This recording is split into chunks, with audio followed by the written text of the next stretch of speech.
just had a sandwich out there with Garrett Wolfer's parents. Cool. Came in from Houston.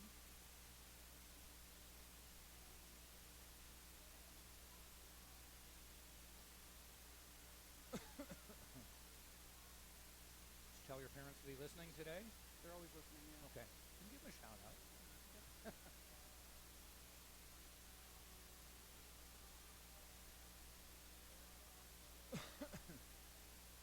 So the shadows can get a little nasty this time of day. Yeah, I already see that. Yeah. Home plate's covered in shadow, but the pitcher's mound is right in the sun. So you hit one out to the left, and if it's not too high, you're going to see fielders do that.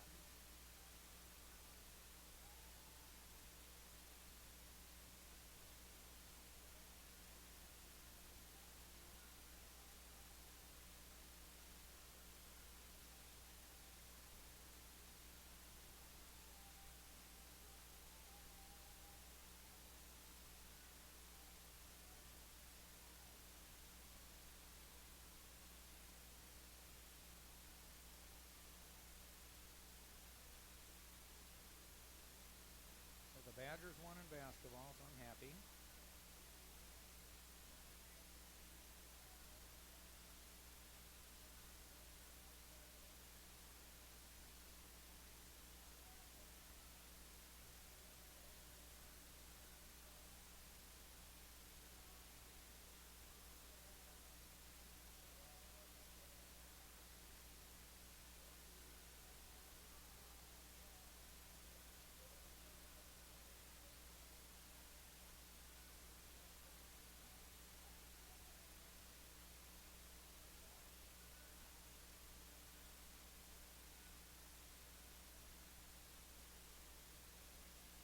Now they're calling it number 7 Tampa.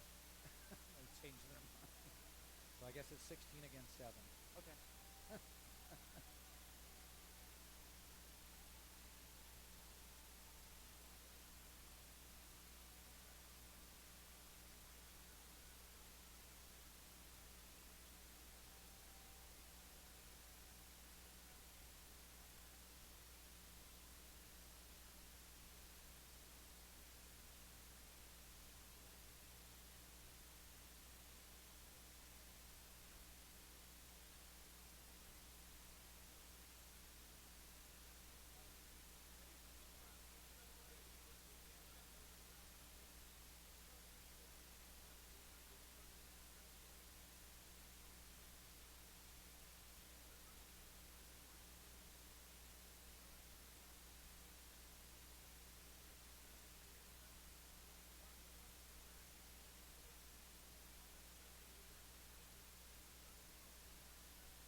Their pitcher, is this his first appearance of the year? According to this, yes. Oh, did they give us a new lineup? Yeah. I don't know if you got one. Yeah, I'll just switch it.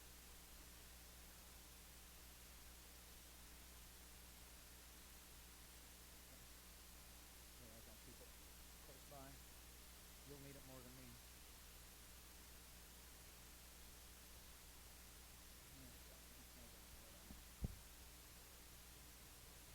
No, I don't have one. Oh, that's not the right. Yep, that's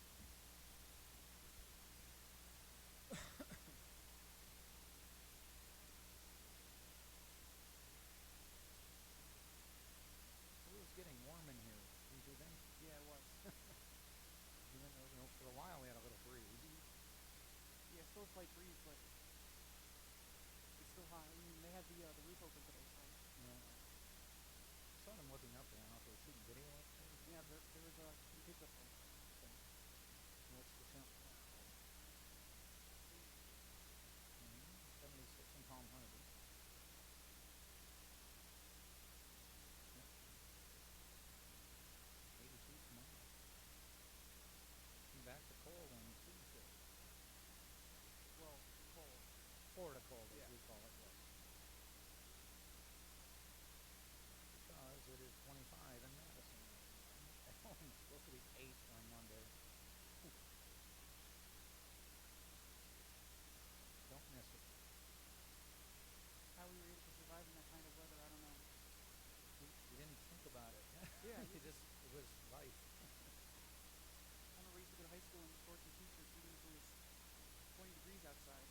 did that. Yeah.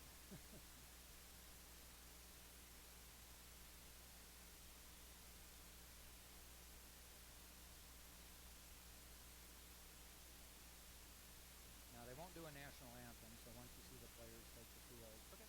probably the best time to start. I don't know if there's any other indicators on when they're going to get going.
Hey, Tom, did you want to fix the microphone by chance?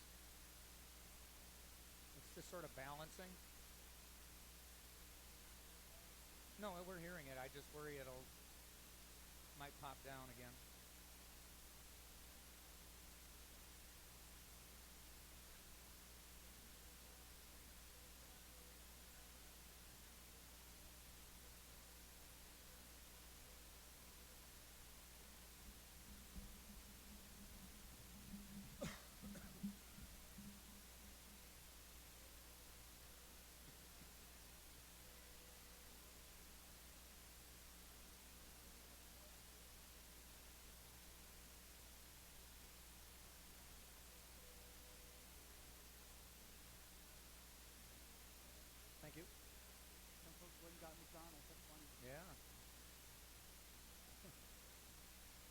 burgers are better here. Yeah, I think so. We didn't get any tweets today. Very disappointing. I'm going to call out the Nova people for that one.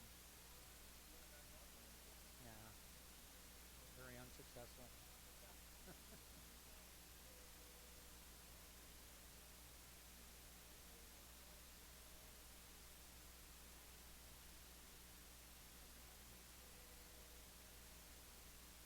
Come on, Nova, get in the dugout so we can get this thing going.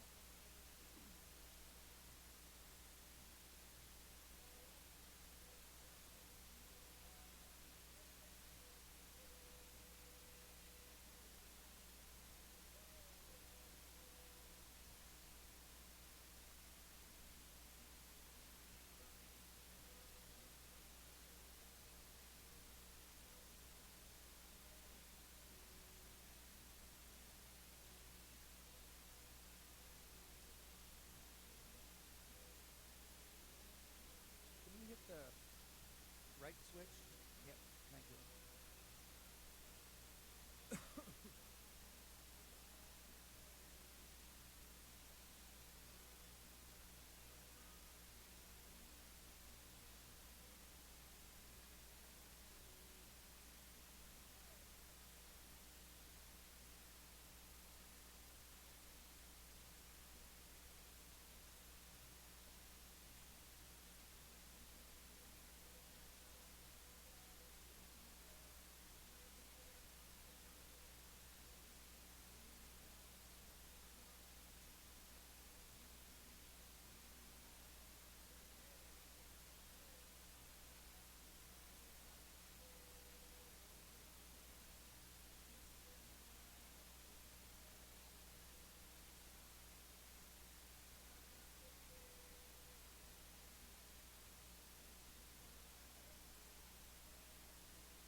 I think those umpires are like, okay. Yeah, what's going on? All right, here we go. Okay. Ready? Yep. From just outside downtown Tampa along the Gulf Coast of Florida, welcome back to Tampa Spartans Baseball on TampaSpartans.tv. Hello again, everyone. I'm alongside Jack Ike. I'm Christopher Francisco. Last night, the Spartans destroyed the Sharks 14-0 earlier today. The Sharks answered back with a 7-4 victory, and now they go for the rubber match in this one. Starting pitcher for the Spartans is Mason Duke. In 4 starts this season, he's 3-0 with a 1.57 earned run average.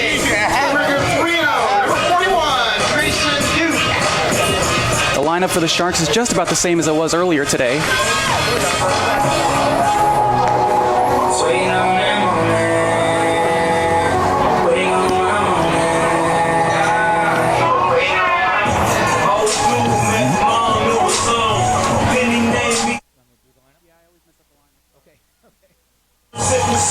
All right, starting lineups for today's game for the Nova Southeastern Sharks. They will start off, basically, I believe it's the exact same lineup we had in the first game. It will be number 39, the second baseman, Daniel Irisari. He is a freshman from Miami, Florida. Batting second is the right fielder, number 20, Samuel Duran. He is a senior from Melbourne, Florida. Batting third, number 23, catching, back to catching. He was catcher last night, first baseman in the first game today. Back to catching, it's Garrett Wolforth, number 23, or number 21, I should say, a senior from Spring, Texas. Batting cleanup, number 22, Christian Denby, and he is the designated hitter. Denby is a senior from Southwest Ranches, Florida. Batting fifth, number 37, Brian Diaz, a sophomore from Miami Lakes, Florida. Batting sixth is number 24, Ian Acevedo, and he is the third baseman in today's game, and he is a senior from Santo Domingo, Puerto Rico. Batting seventh is number 3, the shortstop, Brandon Chinea.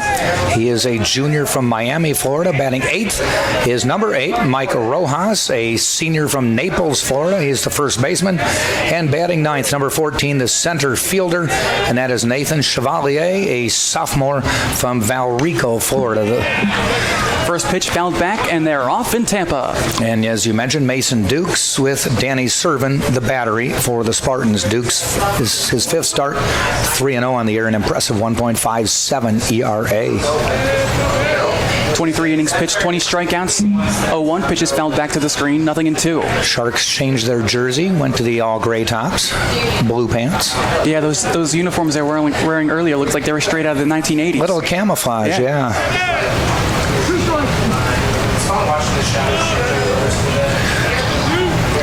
From the windup, now the 0-2. Called strike 3, and that's the first down. Here's your start. You want Mason Dukes. Good afternoon, good evening, and good night to Irisari, and that's the first out of this ball game. Dukes pitched at Alabama to start his career. 20, Samuel Duran. Jack, earlier you were talking about the shadows, and the shadows on the screen now giving us a little problem. Yeah. We've not only got the shadows, we're behind some glass here, which is tinted, so it makes it look darker than it really is. But watch left field, third base, shortstop. They may have trouble at some point. For a while anyway, till the sun sets. Duran fouls the first pitch back, nothing in 1.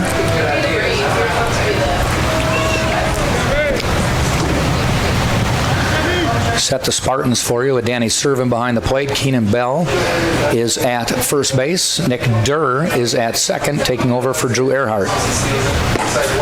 0-1. Gets the outside corner, nothing in 2. Nick DeTringo is at third. Cole Perry, or at short. Cole Perry is at third. Yorvis Torrealba in left. Danny Blair in center. And Stevie Mangrum is in right.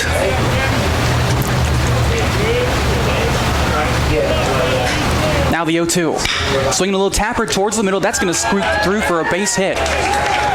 Just had enough speed to get up the middle. A 1-out single for Duran, and now here comes the third place hitter, Woolforth.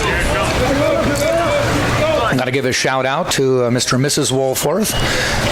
Between games, I went and grabbed a burger and sitting at one of the little tables outside here, picnic tables, and had lunch with Mom and Dad. They're from Houston, Texas. Said to give a shout out to the Woolforth clan in Nebraska and Indiana, who they said always watch when Garrett is playing. So a shout out to them. Throw back to first, runner back in diving.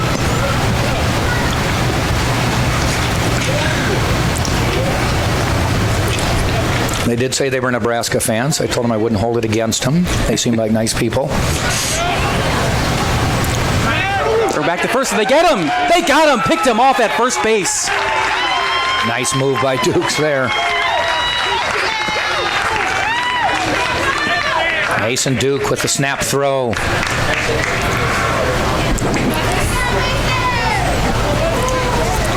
Big play there. Now there are 2 men gone.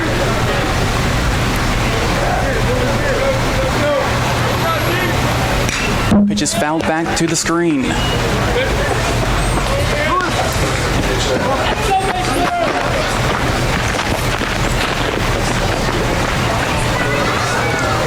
Base is empty now, 2 men gone. Top half of the first inning.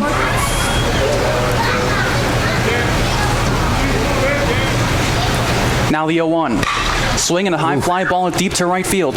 Right fielder Mangrum gets under it. He's got it in the shadows to end the inning. So no runs, a hit, no errors, nobody left on base.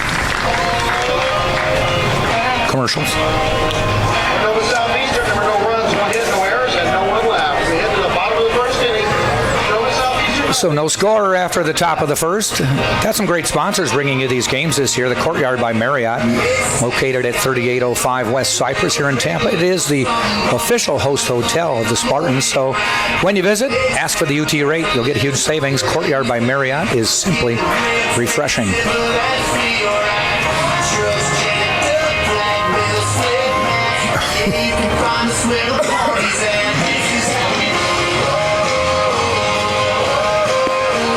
So Nick Sanders in to pitch.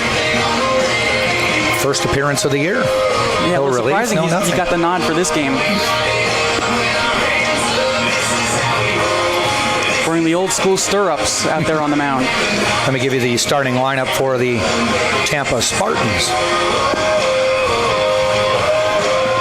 Leading off for Tampa will be number 13, the left fielder, Yorvis Torrealba, a junior from Parkland, Florida, and the College of Central Florida and Wake Tech. Batting second will be number 4, Nick DeTringo, the shortstop, a senior from Ruskin, Florida. Batting third is the DH, number 30, Alec Aliwine, and he is a junior from Panama City, Florida, by way of Gulf Coast State College. Batting cleanup is the catcher, number 44, Danny Servin, and he is a senior from Miami, Florida, and the University of Tennessee. Batting fifth, the third baseman, number 33, Cole Perry, is a senior from Jacksonville, Florida, by way of St. John's River State College. Batting sixth, the first baseman, number 11, is Keenan Bell, a junior from Jacksonville, Florida, by way of the University of Florida. Batting seventh is the second baseman, number 10, Nick Durr. Good to see him back in the lineup after an injury, from Lakewood Ranch, Florida, and Florida State. Batting eighth is number 17, the right fielder, and that is Stevie Mangrum from Charlottesville, Virginia, and Virginia Tech. Batting ninth is the center fielder, number 9, Danny Blair, a senior from Bel Air, Maryland, by way of South Carolina. And on the mound is Nick Sanders with his battery mate, Garrett Wolforth, for Nova Southeastern. Torrealba leads off for the Spartans. He led off the last game with a home run. First pitch is a little roller to second base. Should be easy for Isari. Throw on to first is in time. 1 pitch, 1 out. All right. Now batting the shortstop, number 4, Nick DeTringo. Jack, second game of the doubleheader. I think we're really going to see hitters be aggressive in this game, not wait for the pitchers to come after them. Well, you want to jump on them early. You know, there's going to be a fatigue factor at some point in this game, and you don't want to have to make a big comeback when you have no energy. First pitch to DeTringo's on the outside corner for a called strike. You see the shadows starting to come into effect there at home plate, although home plate's almost not in the shadows anymore. They'll be in, out, and in of shadows. Now the 0-1. Roller through the hole on the right side. That's a base hit. A 1-out single for DeTringo. There's a big hole on the right side of the infield. A little seeing eye single there. First two batters for the Spartans have gone opposite field. Now batting the designated hitter, number 30, Alec Aliwine. So now here's Aliwine.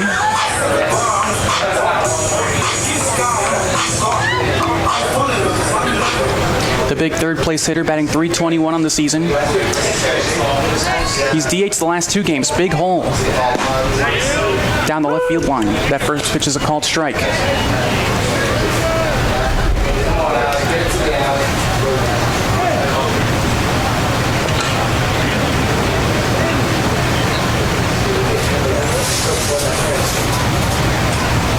Now the 0-1. Swing and a miss, 0-2.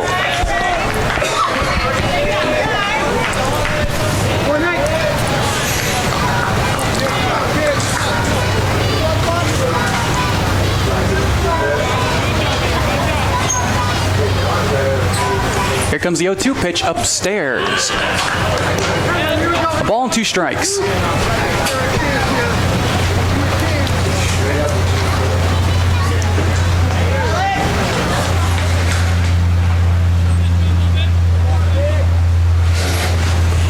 Runner on first, 1 away. Now the 1-2. Swinging a tapper towards first. First baseman thinks about second, now retreats back to first, steps on the bag himself, and there are 2 gone. Had enough time to make that look and then decide he didn't have it and get over there and beat Aliwine to the bag. Now batting the catcher, number 44, Danny Servin. So here's the catcher, Danny Servin, catching both games of this doubleheader.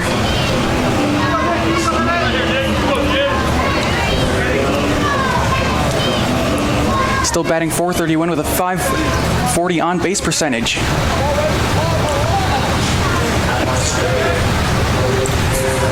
Runner on second is DeTringo. With 2 outs, first pitch. Taken up high for a ball.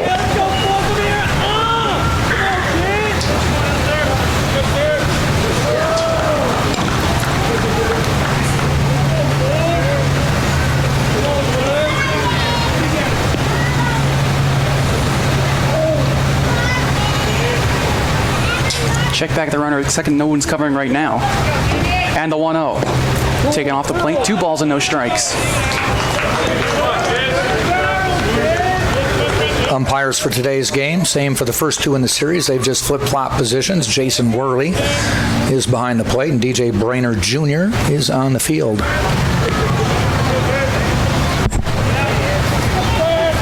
2-0. Painsley inside corner. Nice pitch. 2 balls and 1 strike.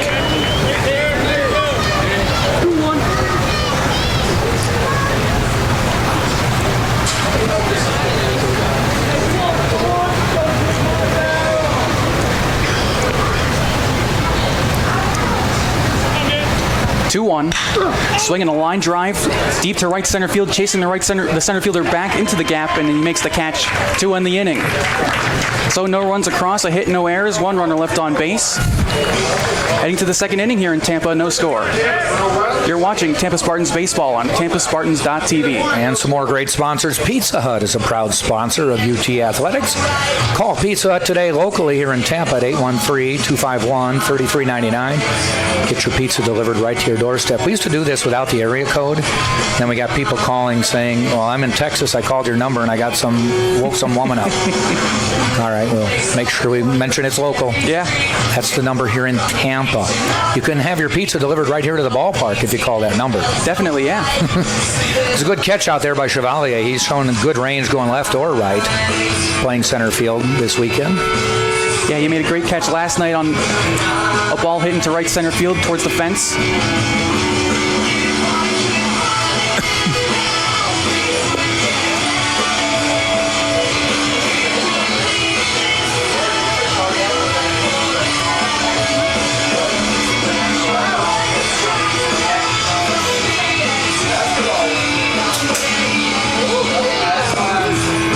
Mason Duke back out there for the second inning. The first inning he gave up a hit and a strikeout.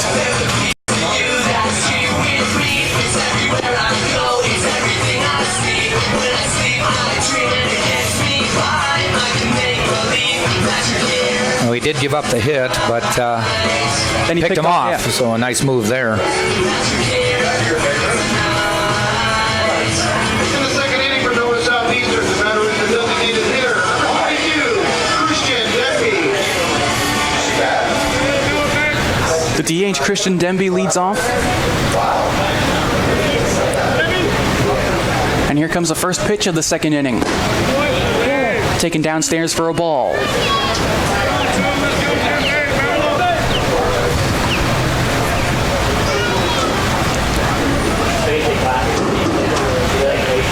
One-0 skips in, 2 balls and no strikes.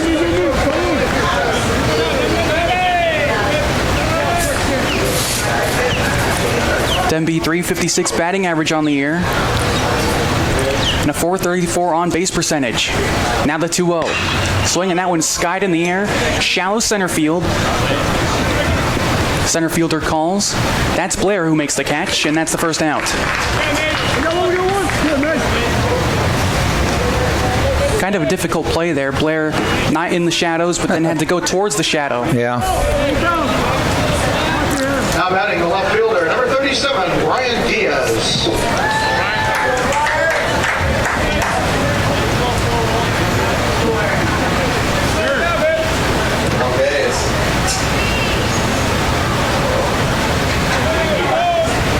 So here's Diaz.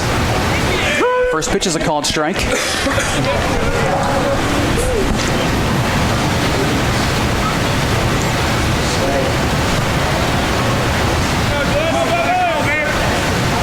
Here comes the 0-1. Swinging a ground ball through the right side into right field for a base hit. Another 1-out single. Well, we know what they should do.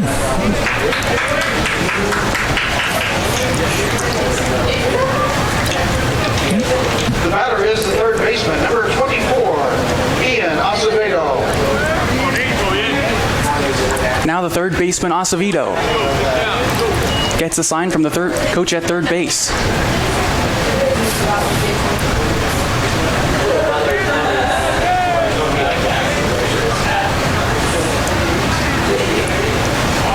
In field at double play depth. First pitch. Oh, That ball is skied in the air, left center field. Left fielder Torrey Alba racing back onto the warning track. He makes the catch. There are 2 down. Runner tags going for second. The throw is cut off. smart play there to tag up and go. That was deep enough and pulling Torrey Alba away from the field. Yeah, we've seen that a number of times today from the Sharks. Any ball that's hit deep enough into the outfield, they're going to tag and move up. Number 3, Brendan Chinea. I always like that though when I see a long fly ball and you can just look at the runner or the fielder and you can tell whether he thinks he has it. Yeah. I thought that one was pretty well hit and Torrey Alba was just kind of coasting over there. So I thought no problem. Now the shortstop, Brendan Chinea.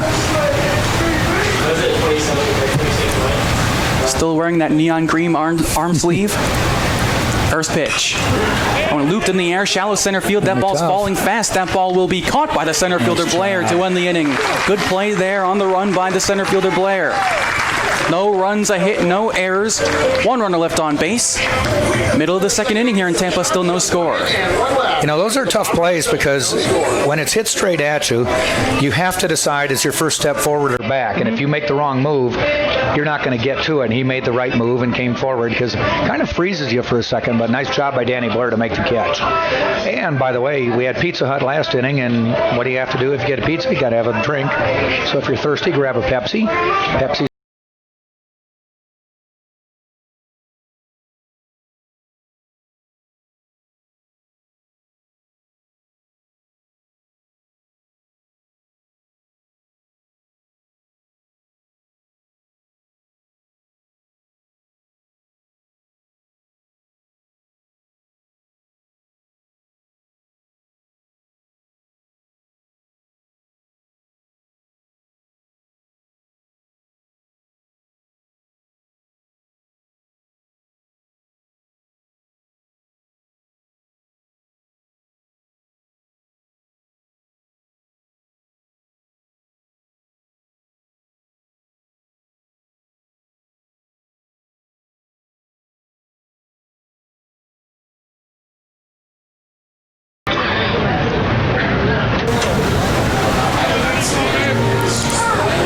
Leading off the second inning for Tampa is the third baseman, number 33, Cole Berry.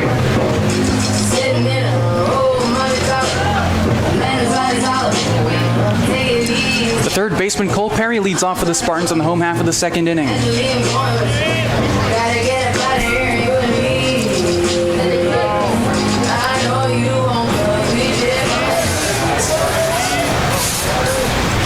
Here comes Sanders' first pitch. Called strike, 0-1.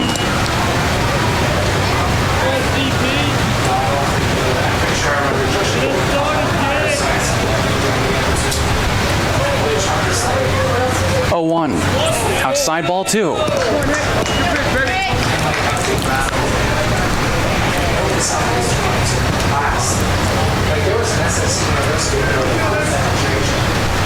Now the 1-1. Flied right side out of play.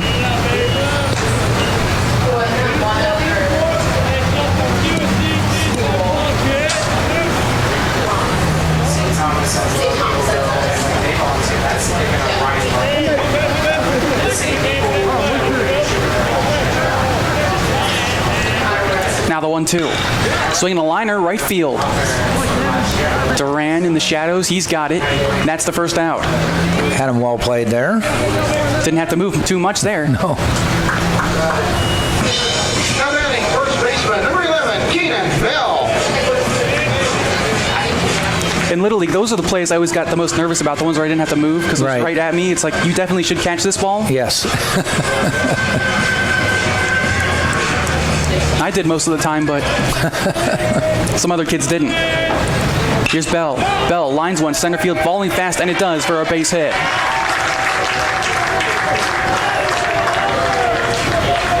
Spartans aren't afraid to get their rips so far. Second game today. Second hit of the game. The batter is the second baseman, number 10, Nick Durr. Jack, so far, all the hits we've had have been one-out hits. Yeah, you're correct.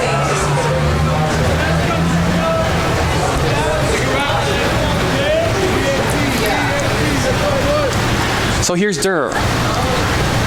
Runner on first. Slow roller to shortstop. To second for one. Relay throw to first is not in time. Good speed by Durr. Not happy with the fact he hit a slow roller to short. But good to see him in the lineup. Durr wearing the shin guard. Tough to run really fast down the first baseline when you have that kind of stuff on your feet, but able to beat out the throw. And Barry Bonds should have lumbered down the baseline, huh? Of course, he wasn't worried about speed after his first 10 years were done. First pitch goes by. Runner advances to second base. Wild pitch there. Now see if Mangrum can make him pay. I think this is Mangrum's first appearance in the series. He is 8 for 28, 286 batting average. Now runner on second. Two men gone here. That pitch sits upstairs. 2 balls, no strikes. 2 of his 8 hits have been home runs, and he has 7 RBI. So he's productive when he's up there, when he's making contact.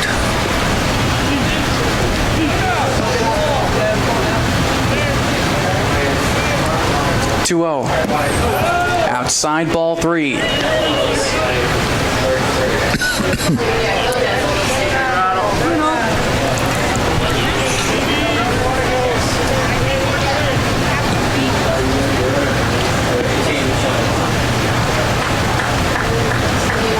Now the 3-0, taking all the way right down Broadway, 3-1.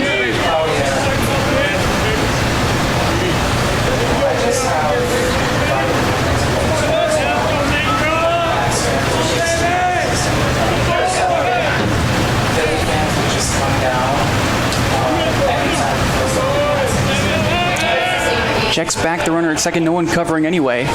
Probably just wanted to step off there. Just let him know he's in his thoughts.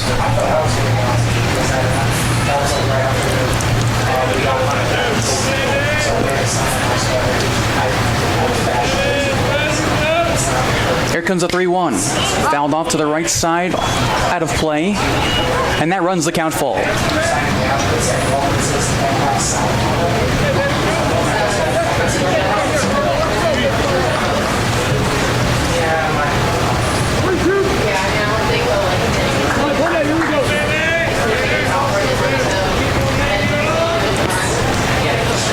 Durr still at second. 2 outs. Now the payoff pitch. Upstairs, ball 4. And Mangrum's on with a 2-out walk. Center fielder, number 9, Danny Blair. So here comes the center fielder, Danny Blair, trying to cash in here. Blair, another one of those players with not a high average, but when he makes contact, things happen. He's got 9 hits and 32 at-bats, 10 RBI. Walks a lot, 9 walks. Scored 8 times. Runners on first and second, 2 gone. Big rip and a miss, nothing in 1.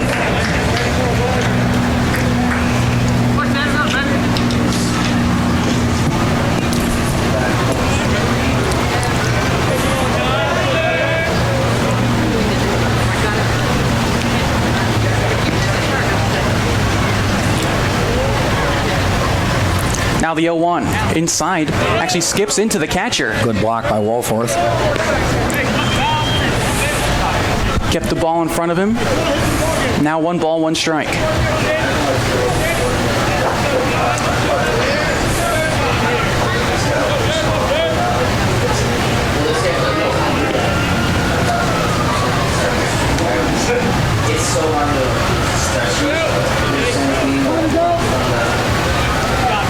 And Blair calls time. Sanders in this inning has taken a while to deliver each pitch. It's been precedent for Nova Southeastern pitchers.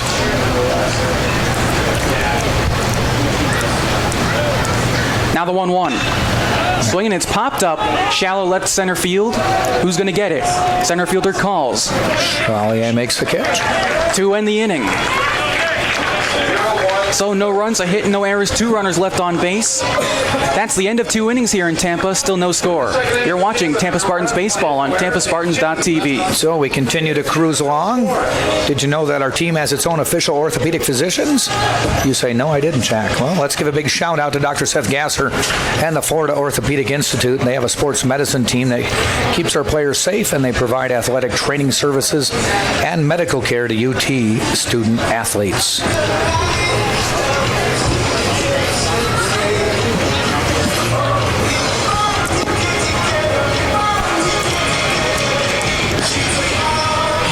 Interesting how the shadows have kind of switched a little bit. The pitcher's mound now covered in shadow. The plate not so much. Sun getting lower and lower, so it's kind of creeping under the overhang here at the ballpark.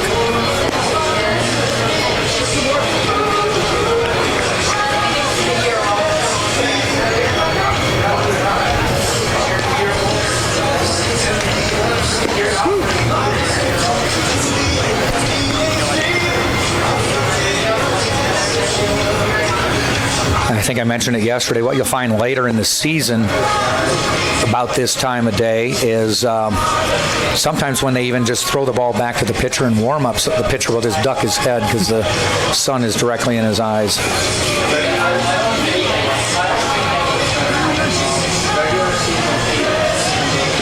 It's another nice, warm, sunny day here in Tampa. Temperature right now about 80 degrees.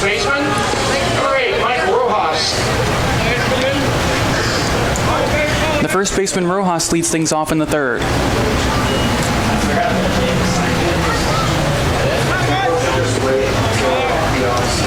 Now the first pitch. Swung on and fouled right back this way. I'd have had it. I'd have been there.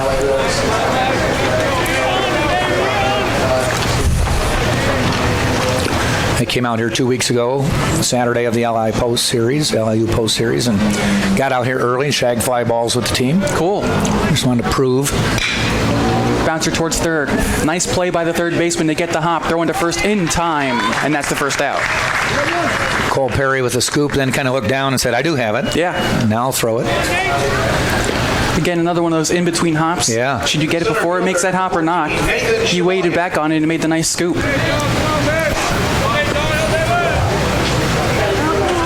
Yeah, it was kind of funny when I was shagging flies. When I shag with the Spartans, and usually the other team will let me shag flies with them too, I was Stephen Smith, one of the outfielders for the Spartans. He and I were hanging out.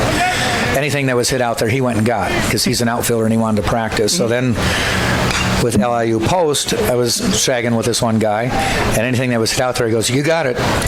And after about 3 of those, I'm like, you're a pitcher, aren't you? And he goes, yeah. I said, you don't want to do any of this. He said, no, you just throw it to me when you get it, and I'll throw it back to the shag bag. This is Chevalier. That one's punched to the right side, base hit into right field. And it's yet another one-out hit. There's precedent here, huh?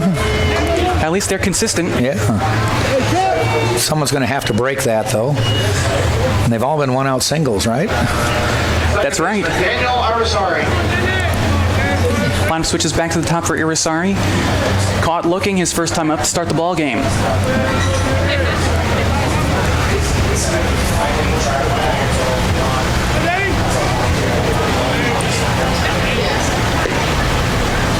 They're back to first. And Chevalier's back in diving. Spartans already picked off 1 runner in this ball game. Now the first pitch shows bunt and offered at that pitch. Yeah, he did. So we've had 5 half innings and 5 hits, and every one of the hits has been a one-out single, and that's all that's happened in this game. That's right.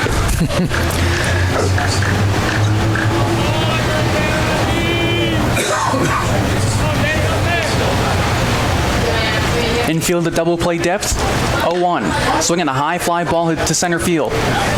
Blair going back just before the warning track makes the catch. The runner holds at first base, and there are 2 men gone. Nice job by Danny Blair. The right fielder. Again, they make it look easy.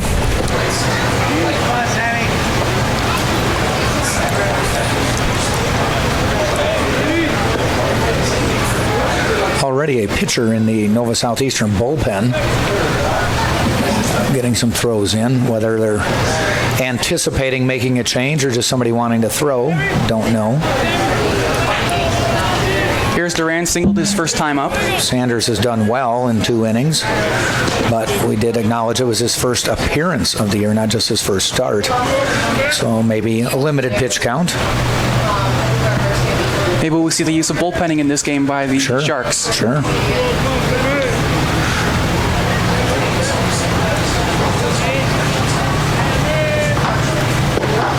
That pitch sails inside. 1 ball, 1 strike.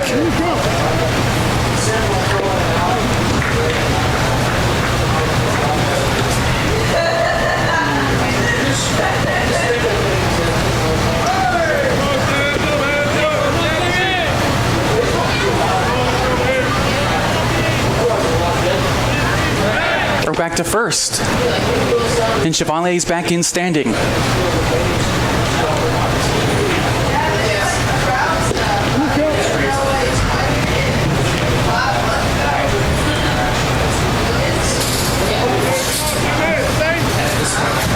Here comes the 1-1. Gets the call on the inside corner, a ball and 2 strikes.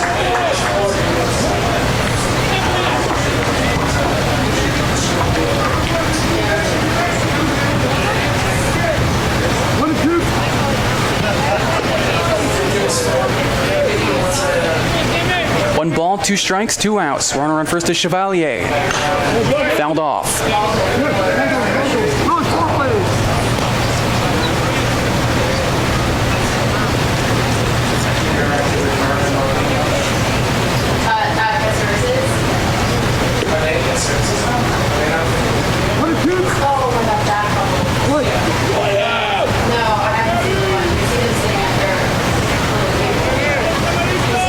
Again, the 1-2. Swing and a miss. He got him. Duran goes fishing for a breaking ball in the outer half, and that ends the inning. No runs, a hit, no errors, and just 1 runner left on base. Middle of the 3rd inning here in Tampa, still no score. Bottom of the 3rd, no score. And the Crown Plaza here in Tampa offers business travelers high levels of comfort, service, and amenities. So visit Crown Plaza Hotels and Resorts. Crown Plaza, it is the place to meet.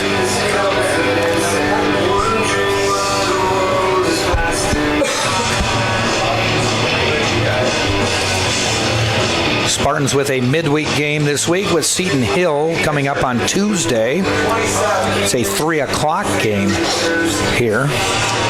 They will return.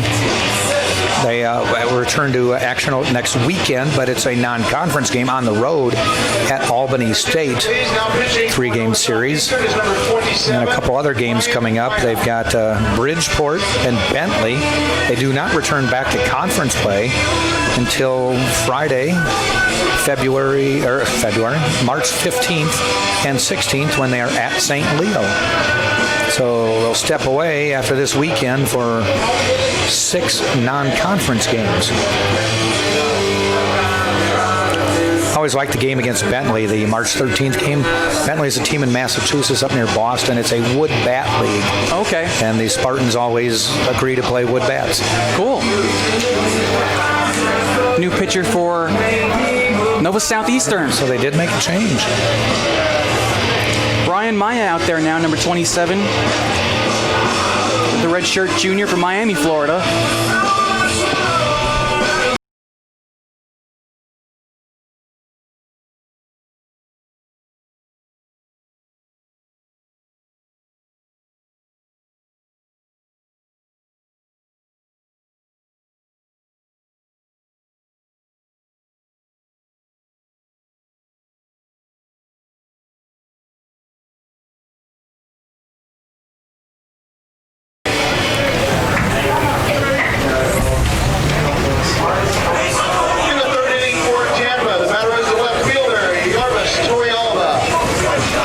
Back to the top of the lineup, Yorvis Toriaba leads off once again.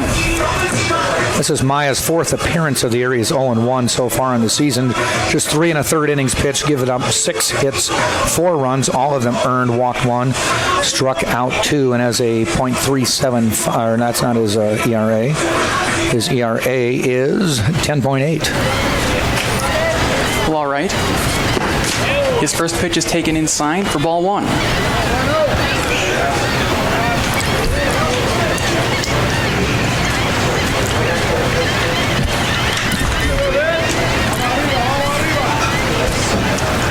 Now the 1-0. Gets the call on the outside corner. A ball and a strike.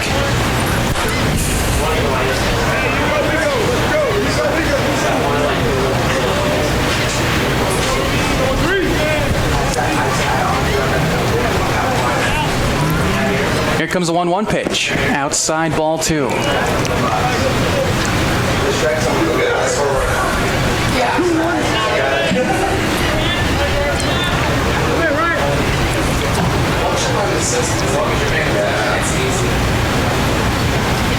Two 1. Once again gets the call on the outside corner. 2 balls and 2 strikes.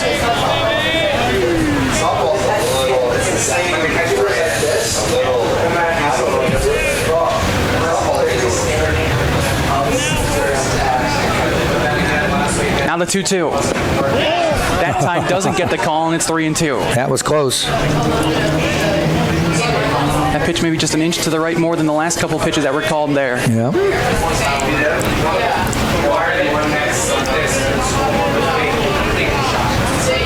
Well, now here comes the payoff pitch. And it's low ball 4.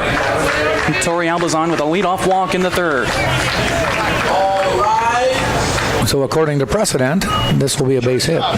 No, there's not one out. Oh, that's true. Yeah, that's right. I was thinking just the second batter of the inning. Well, I think the second batter of the inning's also gotten a hit. Yeah. First batter's gotten out. Yeah. So. Oh, you're still right. I was sort of right. Yeah. Every second batter of each half inning is singled, but they had always been preceded by an out. This time a walk. So here's Tringo. He shows bunt, and he pulls it back, but it's a called strike anyway. He kind of glares back. Nick saying, I pulled back because it was not a strike. It can't be easy to bunt. You need to understand this.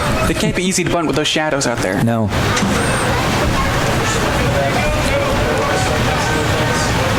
Will he try and bunt again? Does not. Curveball inside.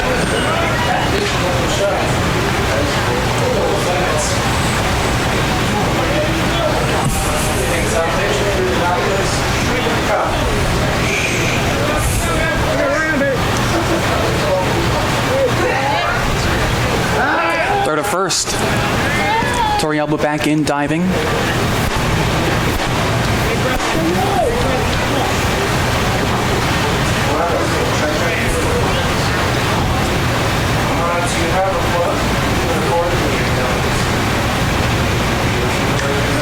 Now the 1-1. Swing, and that one's popped up. Back out of play.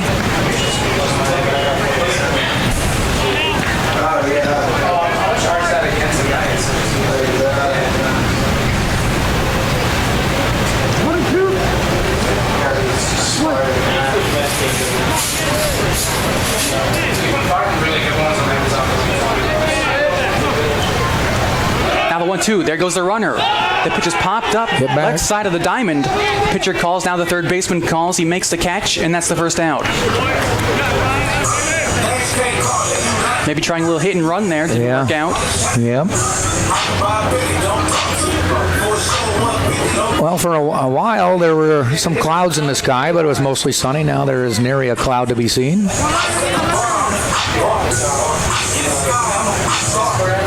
Beautiful skyline of Tampa in the background here. See one of the dorms over right field, and then downtown Tampa beyond that. Yeah, the dorm I lived in sophomore year is just to the right of the ballpark, Straz Hall. The one that gets pummeled by foul balls? Yep. Okay. I heard they're pretty technologically savvy dorms, huh? No? Sure. Oh, more than what I had. Of course, we didn't have cell phones when I was in college. This is Alec Aliewine, first pitch down and in for a ball.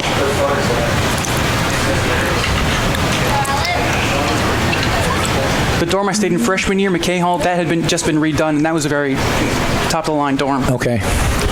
And outside we had a beach volleyball court right there. Oh. Throw back to first, gets away, may have hit the runner, and there goes Torrealba to second base. Think that might have grazed him? I think it hit the helmet. It kind of made a weird sound. Yeah. Unfortunately, it didn't glance too far away for the Spartans. Yeah, a lot of room there behind first base. Yeah, maybe the hitting him slowed it down. We've seen runners go first to third on pickoff attempts, failed, unsuccessful ones.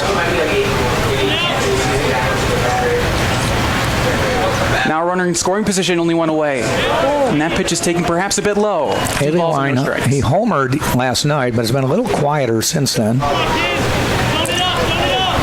Yeah, not much doing for the entire Spartan offense since then. No.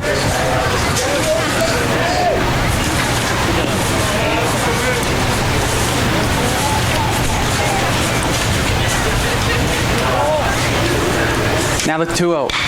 Swinging a high fly ball. Shallow right. The right fielder, who's going to get it? The right fielder makes the catch, finally comes down. That's Duran out there, gets the ball in. Torrealba stays at second base, and now there are two men gone. Yeah, Torrealba gave no consideration to trying to tag. A little too shallow. So it's going to take a hit to get somebody on the board in this game. That is the catcher, Danny Servin. So here's the catcher, Servin. Fly to center his first time up.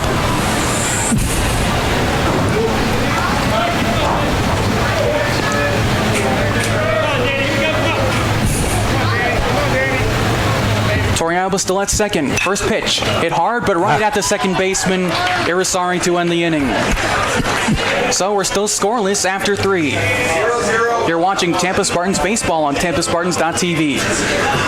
And the official chariot of the Spartans is Mart's first-class coach. So if you need to charter a bus, just go online to www.martz, that's M-A-R-T-Z,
spend Sunday, tomorrow, not talking to anybody.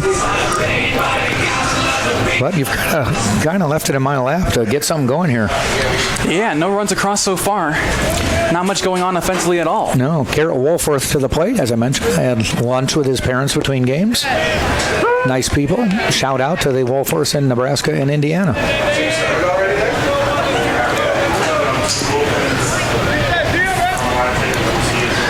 Garrett flew out to right field. Stevie Mangrum, his first time up. And gets a little bloop hit just over the... No, DeTringo caught it. I thought it fell to the ground. Nice play, Nick DeTringo. Leaping to rob him of a base hit. Yeah, nice play. Made the snow cone catch there. Yeah, I guess that's what I thought I saw. Yeah, the way he reacted to making that catch, it looked like the ball went by him, right? Mm-hmm. It's an out. Brings Demby to the plate.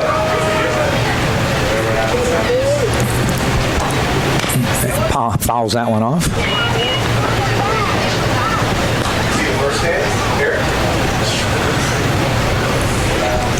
Demby flew out to center field his first time up.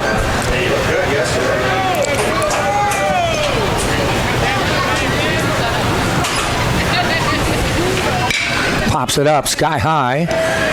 Durr gives way. Mangrum coming in, but Danny Blair eventually catches it in center field. I was kind of heading for a Bermuda Triangle out there and stayed up high enough that everybody was able to get over that way. And center fielder's the captain. He made the call, and Danny Blair with the catch. So a quick 2 up, 2 down.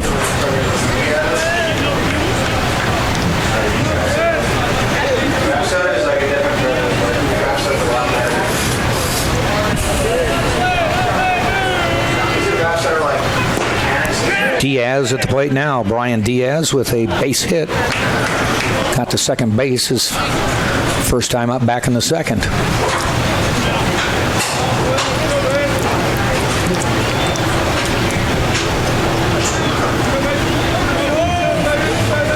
Mason Duke fires. Catches the outside corner. 1-1.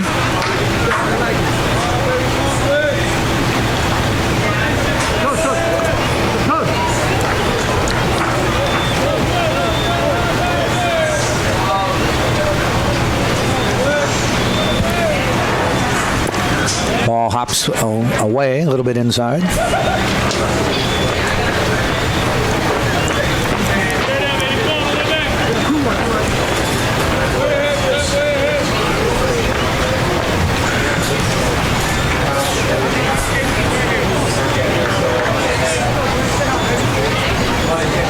.30 pitch.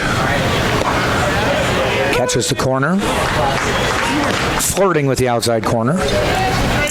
They're showing 2-2 now. They had 3-0 on there. Now 2-2. Yeah, the scoreboard had 3-1, and then our little device here had a different count. Okay, well, the umpire just said, trust me, I'm in control. It's 2-2.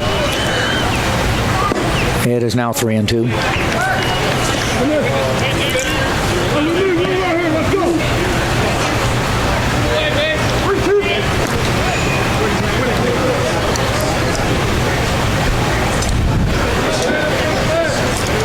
And the pitch. Ground ball heading out toward the Tringo. Backhands it at short. Long toss. Beats it out. Deep into the hole. They weren't going to get the speed of Diaz. Not a great throw from the Tringo, but I think you're right. Even if he has a great throw, I don't think they're going to get Diaz there. Yeah, he had to go deep in the hole. Reset himself and get the throw. Throw bounced in front. Bell had to pick it off the hop. I think even if the throw was there, Diaz had it beat. Acevedo, the third baseman, to the plate now.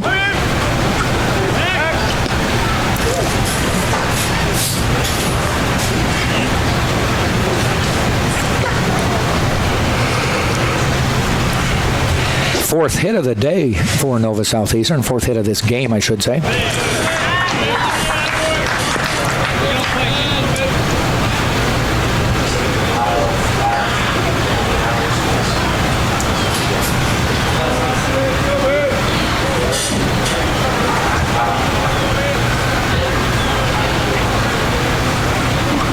Ground ball gets under Cole Perry's mitt.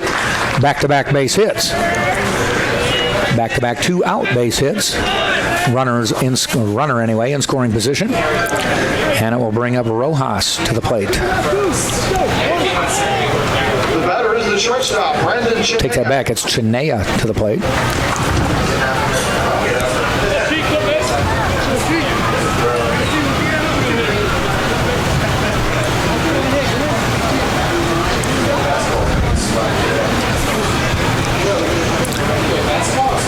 Chinea, 1 at bat so far in this game. Flew out to center. Looks at a curveball a little bit low.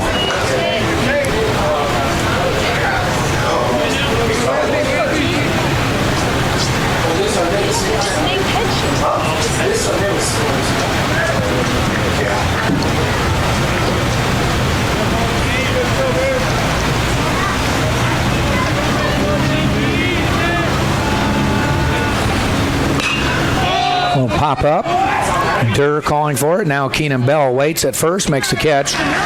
No damage in the inning despite back-to-back 2-out hits. So no runs, 2 hits. They leave a couple. We've played 3.5, and it's still a scoreless game, 0-0. Tampa and Nova Southeastern right here on TampaSpartans.tv. The Barnes & Noble Bookstore has all your needs in one spot. Stop by and grab the latest UT gear, snacks on the run, as well as thousands of accessories for everyday needs. Open Monday through Saturday.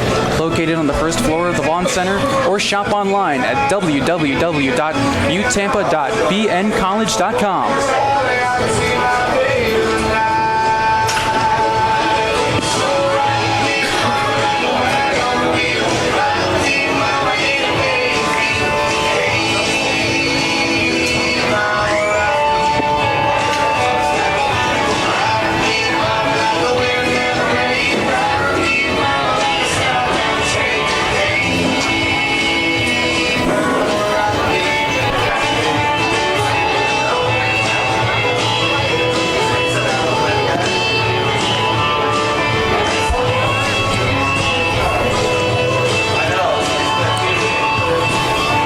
Spartans will send up Cole Perry, Keenan Bell, and Nick Durr, 5, 6, 7 hitters, against Maya for his second inning of pitching.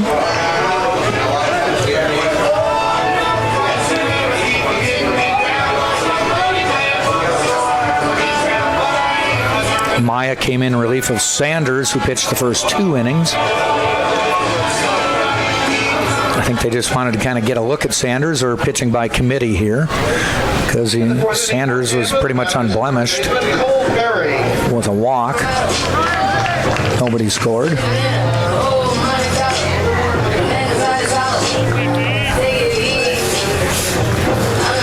Cole Perry to the plate, flew out to right field his first time up.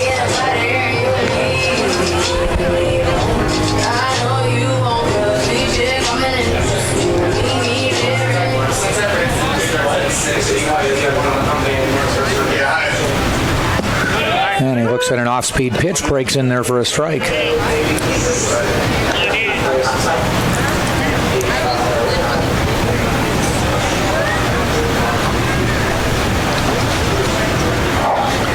That one is hit hard. And nice catch. Wow, that was an interesting way to catch that ball. Diaz on left had his hat in one hand and the glove in the other, reached up with the left hand to make the catch. I tell you, that's a Sun field, though, and he was just doing whatever he could to give himself a chance to catch that one. Hit on a rope, and that makes it one of the hardest balls to find at this time of day. It didn't look like he was using the hat to shield the sun at all. You think maybe he just was caught holding his hat before the pitch? I think so, yeah. He is, though, still holding on to it. This is Keenan Bell. Yeah, you're right. He doesn't even just took it have off. it on his head. I don't know if that's allowed. He's holding it in his hand again.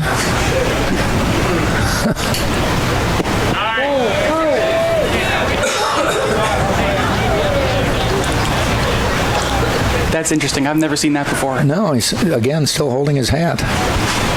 Using it to shield his eyes now. Ooh. That hits the thigh of Mr. Bell. Yeah, for a second when I was watching him catch the ball out there, Diaz, I thought, did he just bare hand that one? Because I'd swear I thought the hat in his hand was his glove, and he reached up, and I'm like, did he bare hand it? Yeah, well, sometimes players have cards in their hats to tell them where to stand, right, or what pitch is coming. But he still has the hat in his hand the whole time. Yeah, he's just holding on to it. This will bring up Nick Durr, and he lashes one. Nice chop at short. They turn it. They don't get to double play. Nice job by Chinea to take that one on a sharply hit ball, moving to his right. Got the force out. The relay not in time to get Nick Durr. 2 outs, though. And Stevie Mangrum to the plate. Fantastic play by the shortstop, Chinea. You know, you never know what the ball's going to do. Do you leave your glove up or keep it down low if the ball's going to stay there? And he put the glove up and the ball bounced right into it. Yep.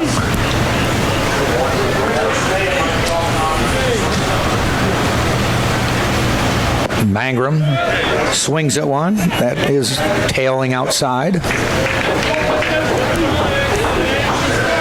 We're in the bottom of the fourth of a scoreless game.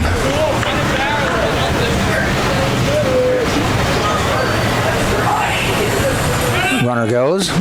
Throw down to second. I think they got him. They do. The inning is over.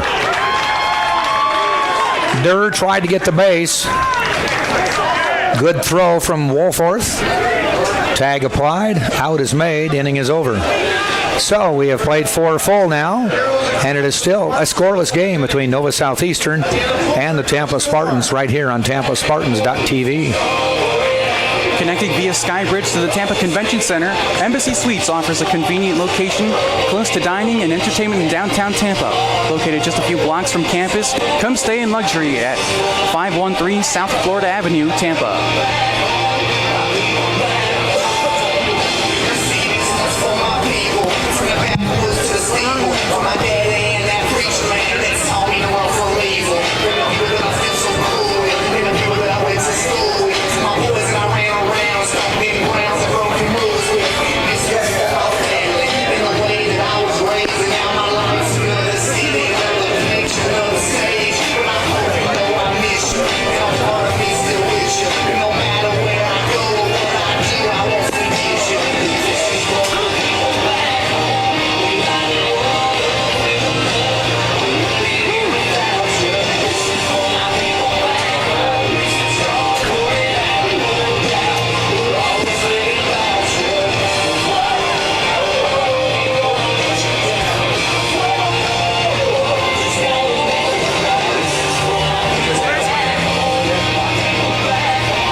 So to the top of the fifth we go.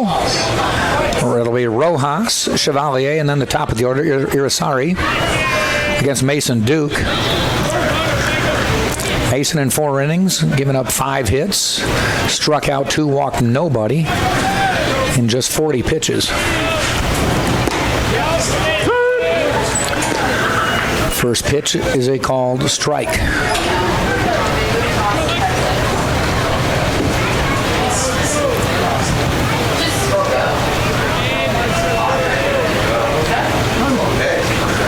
Timeout called.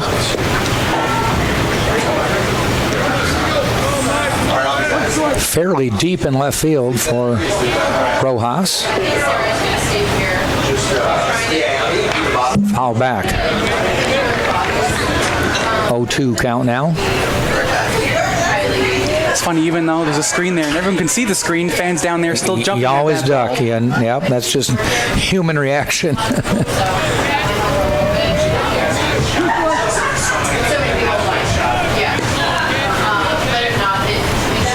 The 0-2 pitch.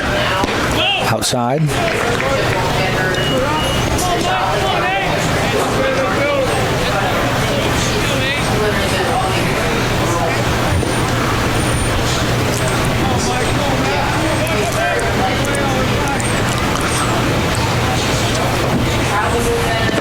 Swing and a miss. Ball gets away. They may not get him. It's going to take a good throw. The throw, not in time. A drop third strike allows Rojas, the leadoff hitter, to get on base. He swung at a pitch that was in the dirt and it bounced away from Danny Servin. And an alert Rojas headed down to first. Center fielder Nathan Chevalier.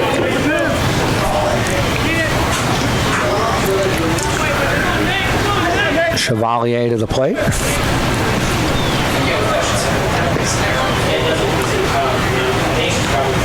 And he's going to try to get a bunt down. He does. Gives way to Servin. The throw in time. Advance the runner. You know, a couple seasons ago, I had someone sitting next to me, and I said, I actually researched why they allow you to run on a drop third strike. What was the logic behind baseball, not just Major League Baseball, but baseball, saying that should be the way you do it. Everybody accepts it, but nobody ever questioned why. And the reason is this is from in the 1870s, and they felt there just wasn't enough action in the game, and that a player shouldn't have the indignity of striking out. So they said if it was a drop third strike, treat it like a hit, and you can run to first and try to get on. So save you the embarrassment of striking out. Awesome. I learned another thing today. I'm like, if you're bad enough to strike out, just go sit down. Yeah, well, that's not how it works. Everybody just accepts it. I'm the one who has to question it. Some over 100 years later. Yes. Not that they'll change it. I think it's fine. It's it's like if you're going to strike a guy out, you should be able to make the play.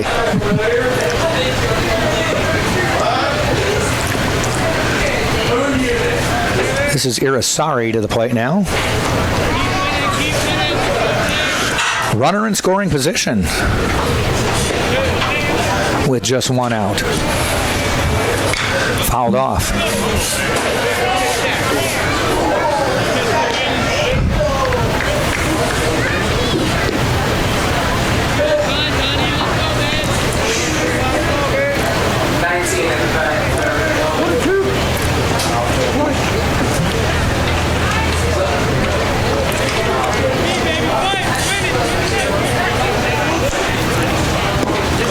Check swing. They ask, and no, nothing's granted.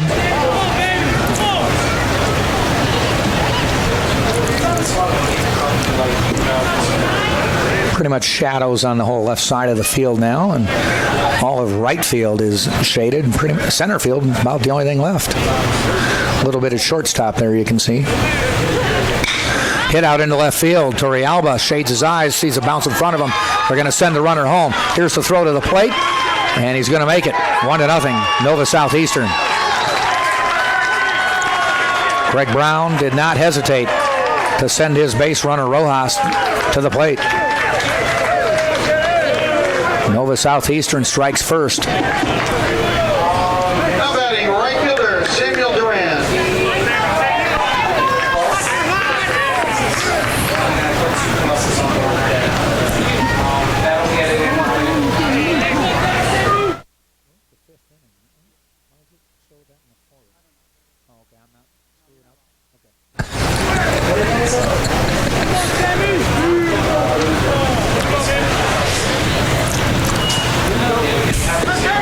They're going to appeal that he didn't touch the base, and the umpire at home plate says he did.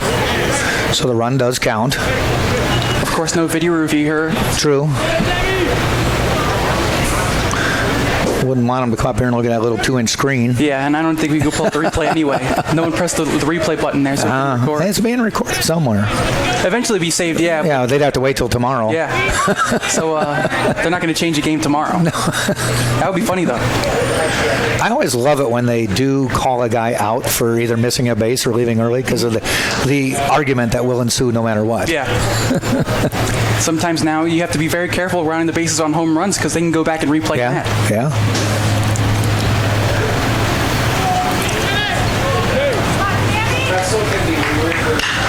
Foul, hit down the right field line, giving chase is Mangrum, but he runs out of room. Just foul, fairly deep.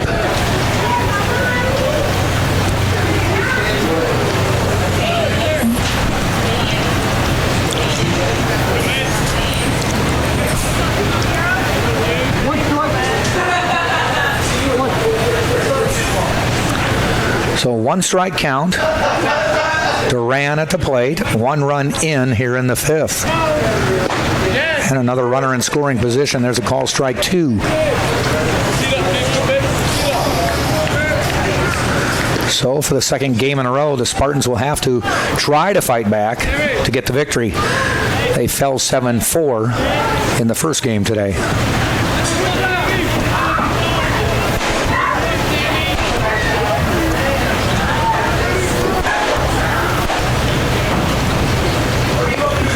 Boy, did that hit the elbow? At least it hit the forearm. Yeah. Ooh. You heard the thud. He's rubbing the arm. Now batting the catcher, Garrett Wolford. We're taking a quick look at it. Trainer's going to come out. You hope it was just muscle and not bone. Not that either one's any fun.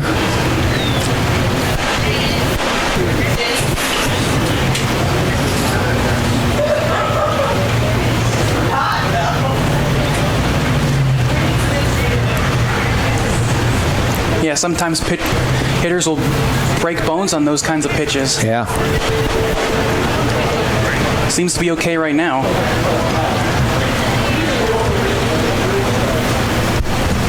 Sam Militello out to the mound to talk to Mason Duke, who's first inning where he struggled. Just wants to calm him down. Make sure he knows he's got fielders.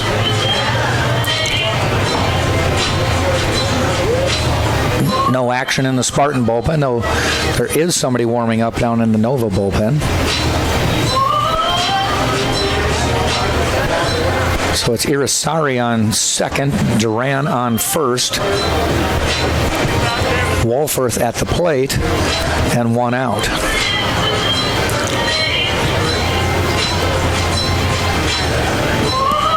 Jason Worley, the home plate ump, says enough's enough, let's get going. Got a dinner reservation at Burns.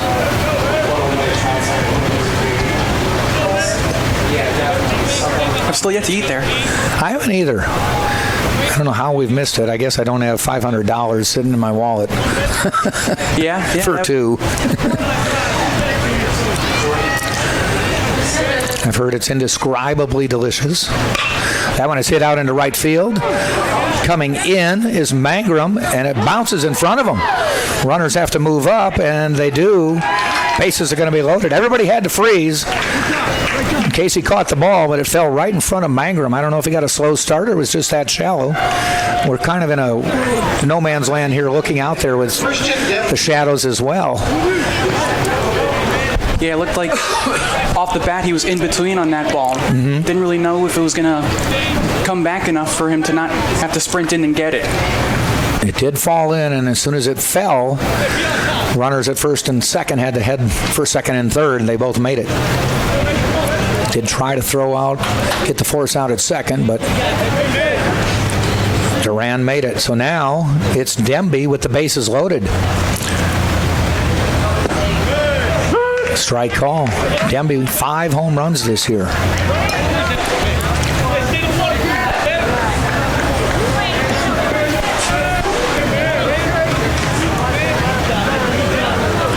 With just one out, this is a big inning for Nova Southeastern. 1 run already in.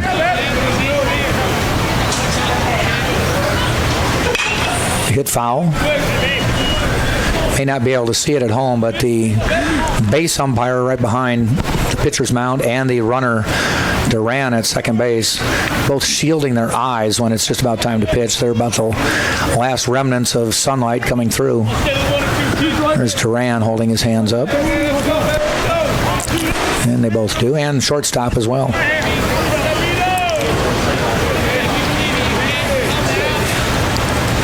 The pitch. High. 1 ball, 2 strikes.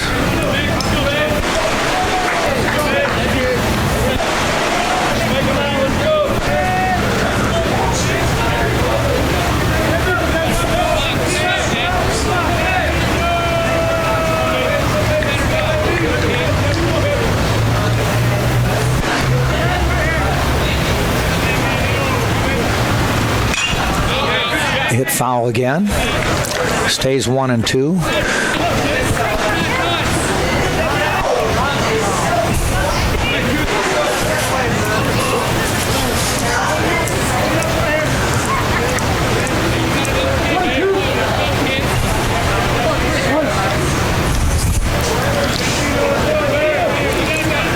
Bases loaded, 1 out. Top of the 5th, 1 run already in. The pitch. Swing and a miss. Drop third strike. No base open. So Demby is down for the second out. Catcher servant stepped on home plate just for good measure. Just in case. Now batting left fielder Brian Diaz.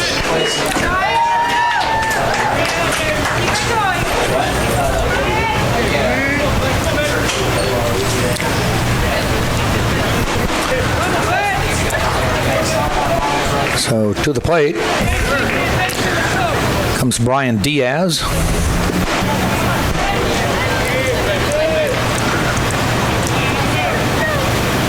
Catching in this game.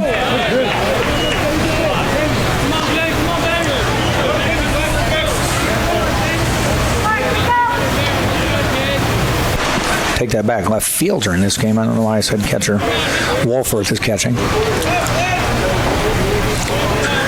2 outs though. Bases still loaded.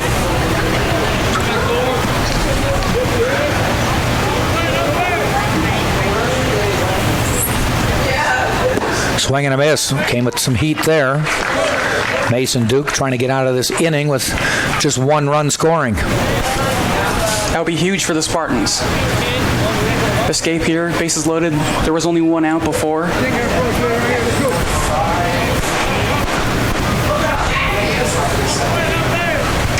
Servin flashes the sign. Duke into the stretch. Foul back. That almost hit directly on our mic down there. Just missed the microphone. That would have been a loud sound. Yeah, I think you and I would have lost some hearing on that one with a direct hit.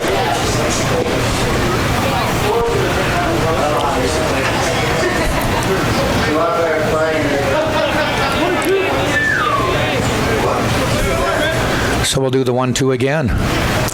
Nova's already pounded out 7 hits in this game. Tampa just 2. Duke fires. Slap foul.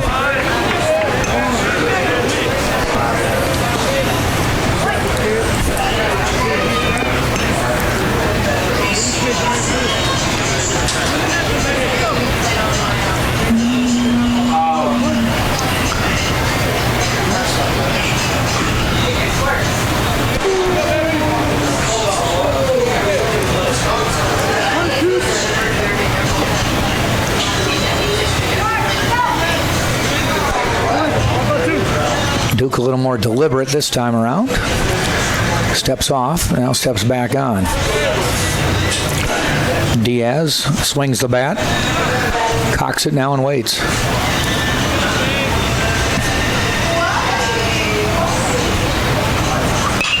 Base hit up the middle, that'll plate 2.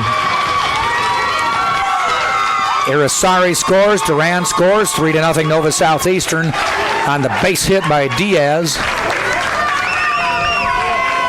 And the Sharks with a 3-run 5th.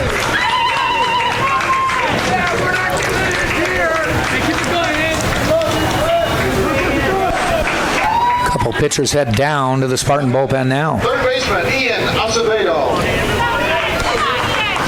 Runners now at the corners with 2 outs. 8 hits on the day for the Sharks. Acevedo at the plate now. Duke just couldn't find a pitch to put away Diaz there. No, Diaz now with a 3-hit day in this game. Acevedo fouls it off. Diaz had 3 consecutive singles. 2nd, 4th, and now here in the 5th.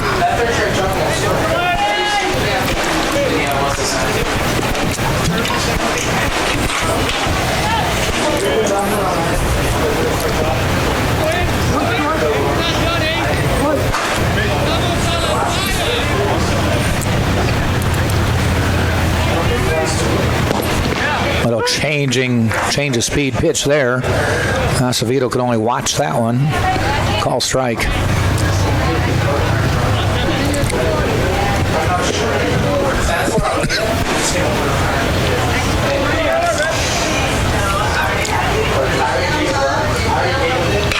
And he loops one out into left field. It falls in, base hit, 4-0. And an alert Diaz goes from first to third and puts runners on the corners again.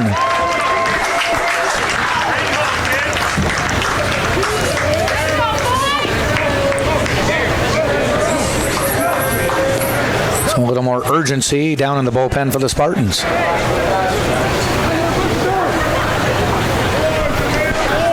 Now batting shortstop, Brandon Chinea. Chinea to the plate now.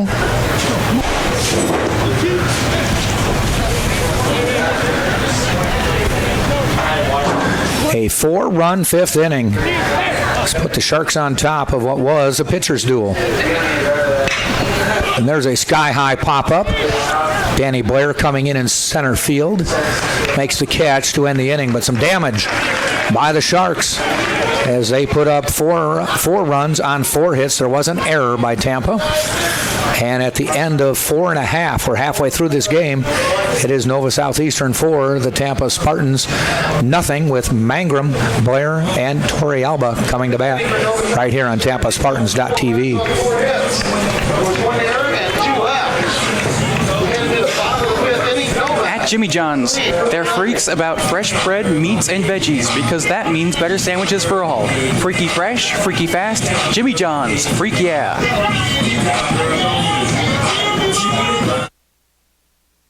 What's the error? I'm trying to remember what the error was. It must have been that play in right field. Really? Well, let me look at the scorecard.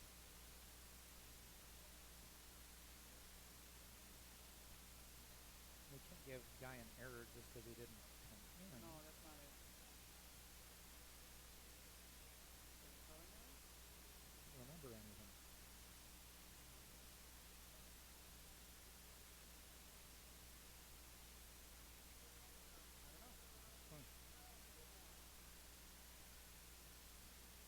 Oh, it was the drop third strike. Oh, yeah, okay. Bottom of the 5th we go. And a change of pitchers. Again, they seem to go by committee. Everybody gets 2. This is Kilborn pitching now. Number 19 is Kyle Kilborn, a 6'2 senior from Brooksville, Florida. Hernando High School. Sharks taking a page out of the Tampa Bay Rays playbook. Yeah. Going with the bullpen today.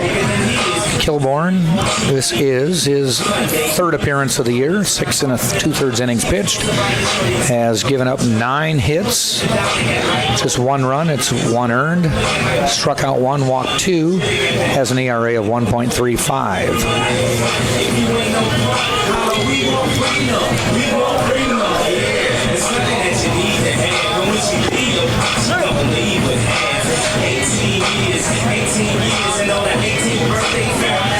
Well, once again, the Spartans have their work cut out for them.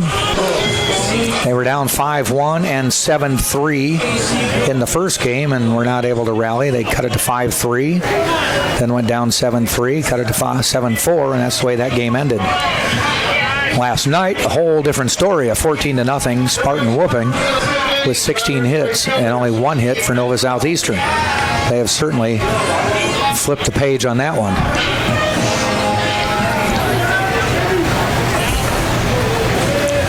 Mangrum to the plate, walked his only time up, takes a strike here.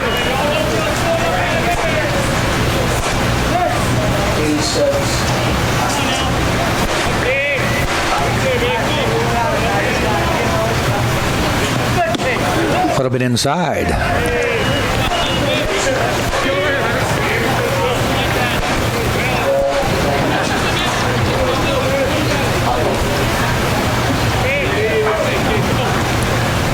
One. Call strike.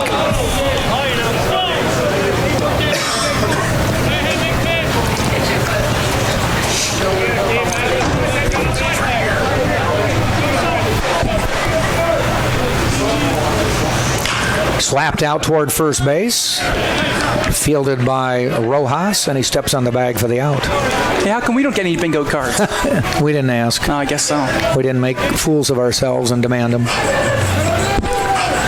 I will say I've had other people sitting with me who have made fools of themselves to get free things that the marketing department's given out. Would you know how to play it? Do you know how to play this one? I have no clue. I'm just... No? Okay. Danny Blair to the plate. Spartans need to get the bats going. Just 2 hits so far in this ball game.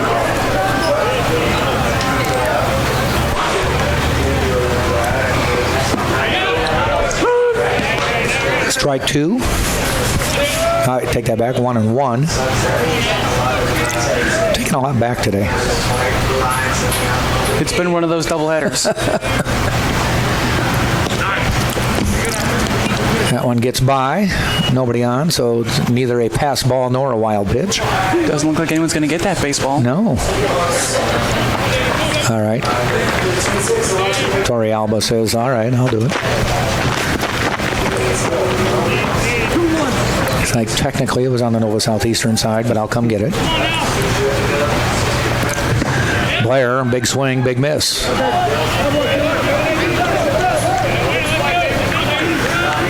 No more sun bathing the field. Lights are on. Don't have a big effect this inning. Blair pops it up. Pitcher calling for it. He bails out. Shortstop. Chinea makes the play.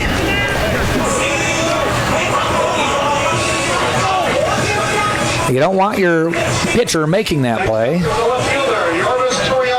Not only do you not, because they're usually not your best fielders, but usually you want somebody coming in with a little better angle, and Chinea foot the bill on that one.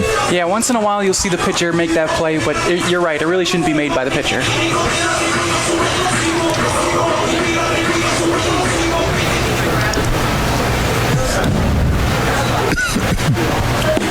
Slow curve to Torrealba. You haven't given your parents a shout out yet. They're listening, right? I don't know. I hope so. Okay. Mom, Dad, if you're listening, I'm here. I'm calling baseball. Yes, it is a dream come true. They're in Orlando now. Swing and a miss.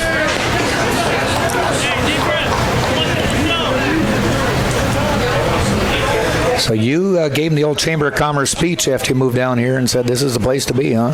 No, I think that was in the cards the whole time. Really? Yeah. Okay. Popped up.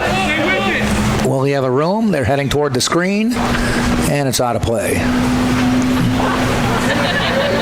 You just kind of reinforced that their thinking was correct? Yeah. We've been coming down here for years, so. Okay. I'll tell them to tune in Tuesday. It's all Chris all the time. That's right. Should be a great game. It's the first time I've ever called a game just by myself. Don't screw up. I'm going to get reports. Ground ball. Acevedo with a long throw in time, and the Spartans go quietly here in the 5th. Nothing across, and we have now played 5 full. Nova Southeastern with a 4-run 5th leads this game 4-0 over the Spartans on TampaSpartans.tv. For generations, Krispy Kreme has been serving delicious donuts and coffee. Stop by for an original glazed donut or other variety paired with a hot coffee. Visit our nearest Krispy Kreme on West Kennedy. Krispy Kreme, serving hot donuts now. And my cohort who does basketball with me says Krispy Kreme in the microwave for 7 seconds. Exactly 7 seconds. How did you get at that number? He's experimented. All right. Let me tell you. I don't know if he's a culinary arts major or what, but he said 7 seconds. Speaking of culinary arts, and I missed my opportunity, they were selling Girl Scout cookies down here earlier. And I didn't get any. Well, Sean gave us a cookie here before. Those were nice. Yeah. Those are good. They almost looked like St. Patrick's Day cookies. They were green. It's March. Yeah, we're close.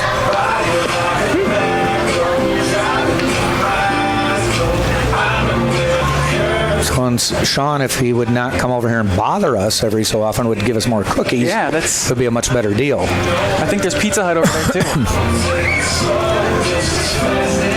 too. We sit here starving. I like it though. We got our own little space here. We do. I've been in places where you're sitting right next to people and you almost feel a little self-conscious. Yeah, that's how it is at softball. Is it? Yeah. It's a very small press box, and there's nothing in between at all. I've done high school football games where you'd be sitting here and I had to stand behind you because we had the coaches from the other teams next to us. That's amazing. That sounds like fun, actually. It was not. Okay. Every so often the coaches would look at you like, why'd you say that? Or, hey, that was good. Leading off is Rojas here in the top of the 6th.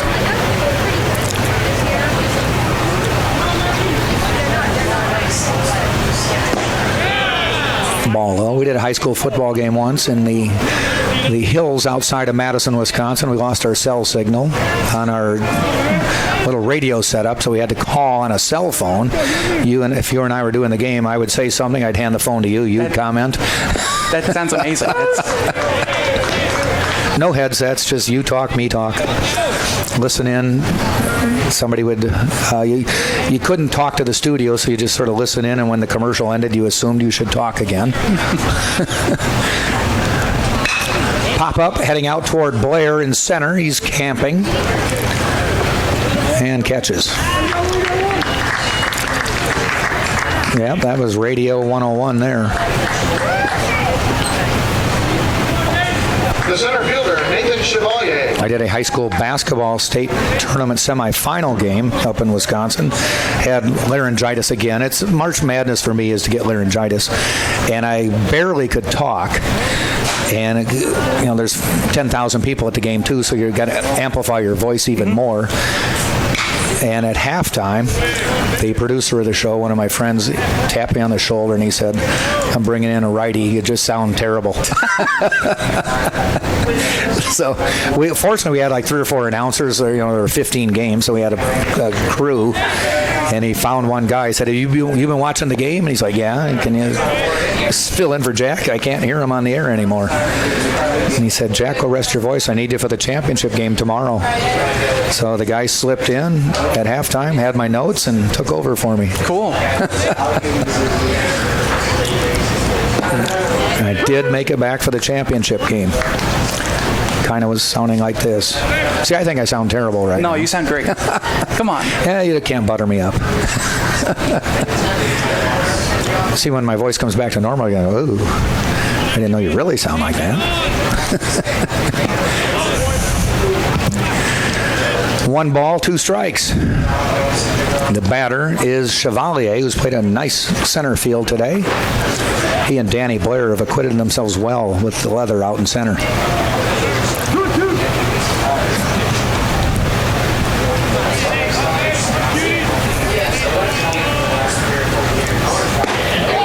Call strike 3. So Mason Duke still on the mound for the Spartans. After getting touched for 4 in the 5th. The second baseman, Daniel Arisari. This Tampa team averages, I think it was 9 runs, 8 plus a game. Yeah. So 4 should not be a problem.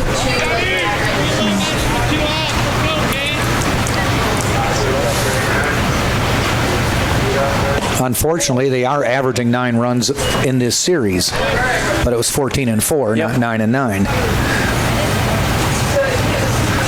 That gives you 1 win and 1 loss. Ground ball heading out toward second, hops over Nick Durr's mitt for a base hit. Durr went down to get it. It hopped over the glove. Hopped over him, actually. Yeah, the first baseman Bell also kind of started going towards that ball. Maybe he kind of threw off Durr there. Could have, and I don't know if had he got it, I don't know if Duke would have been there to cover. He was heading over there. Would have been close. As it is, Chevalier is on, or Irisari is on. And it brings up Duran.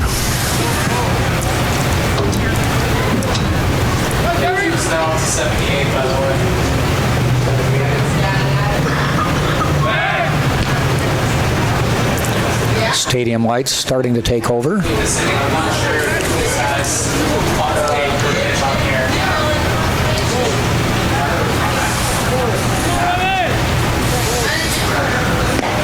little bit inside.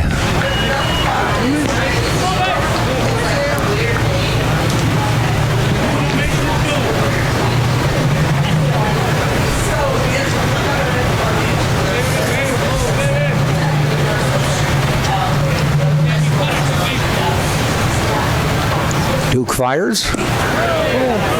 Look close, but no call. Nice hit.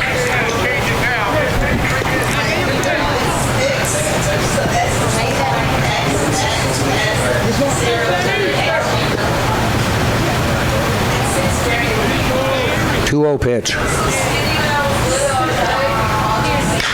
Fouled off to the right.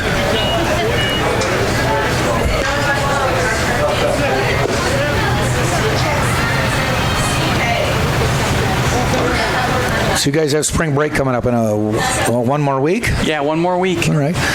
You guys get spring. You had the longest Christmas break that I've ever heard of. It was amazing this year. It was awesome. Man. Ground ball out to short, cut off by Perry at third. The throw across, a nice stretch by Keenan Bell to end the inning. No damage done. So there was no runs, one hit, no errors, one left. We played 5.5, and it is 4-0 Nova Southeastern right here on TampaSpartans.tv.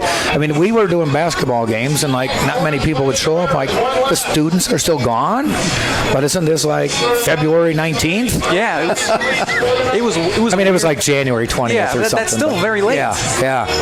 Some of my friends have already been in school for 2-3 weeks already. Yeah, most of them came back like the Monday or whatever after New Year's or somewhere in that fashion. But yeah, it was a good. They had to retrain you guys, didn't they? Where all the buildings were and things like that. Yeah, it was weird coming back. It seems like at this school too. Every year I come, something gets moved around. Really? Yeah. Okay.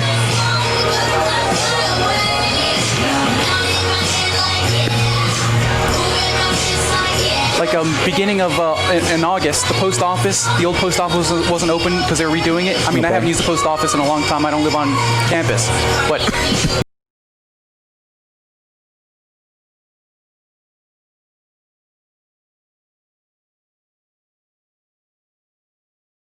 I believe Kilborn is still out there. He's been doing everybody every 2 innings. Yep, Kyle Kilborn.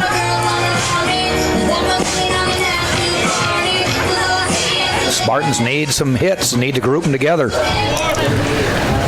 the 6th inning for your Tampa. And it's going to be 2-3-4 in the order. Detringo with one of the 2 hits the Spartans have today. I believe he got that as the second batter of the first inning. That's right. All rise. The same song every time he comes up. Yep. What song is this? I have no clue. No clue? No. Okay. That looked pretty good, but it's no call. Ball 1. I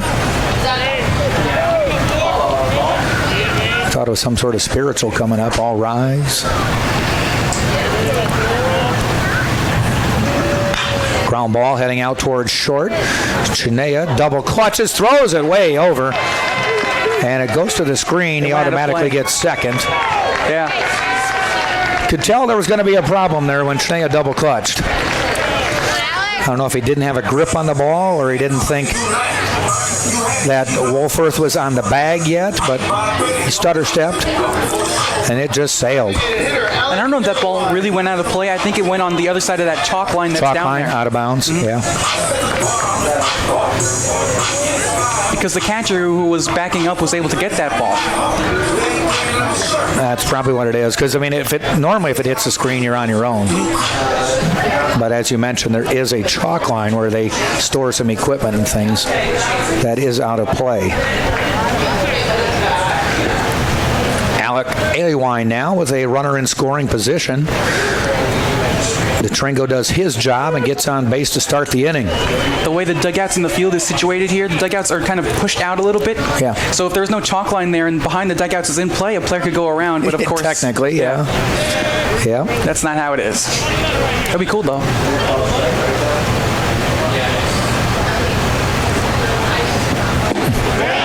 Strike 2 called. 0-2.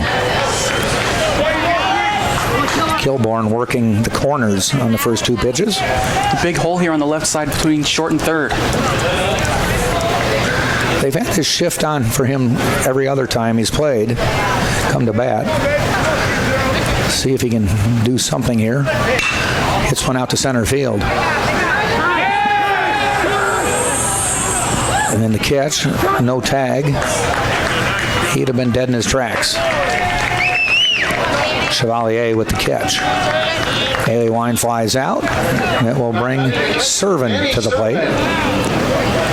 Really haven't had much from Alec Aliewine since that home run last night. Really, yeah.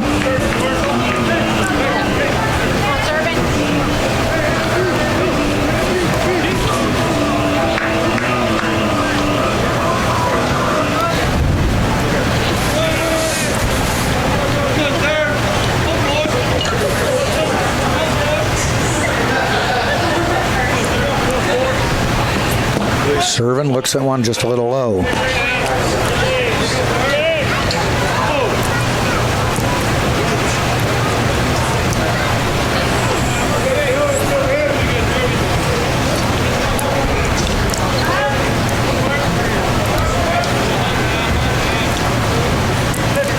In the dirt, ball 2.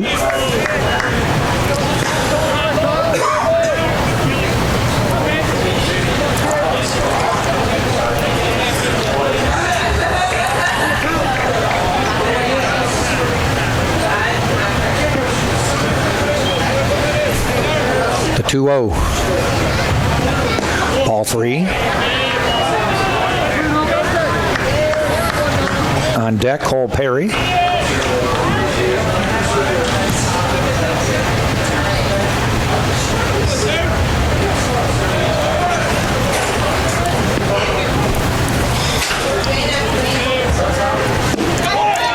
Strike call, 3-1, taking all the way.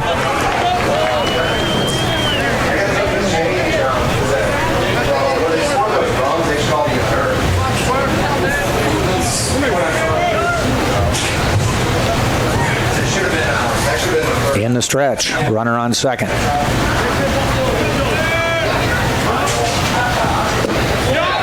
Ball 4. 2 runners on now for Cole Perry.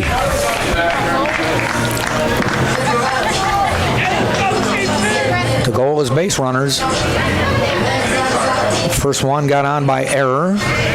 Second one by walk. Third baseman Cole Berry.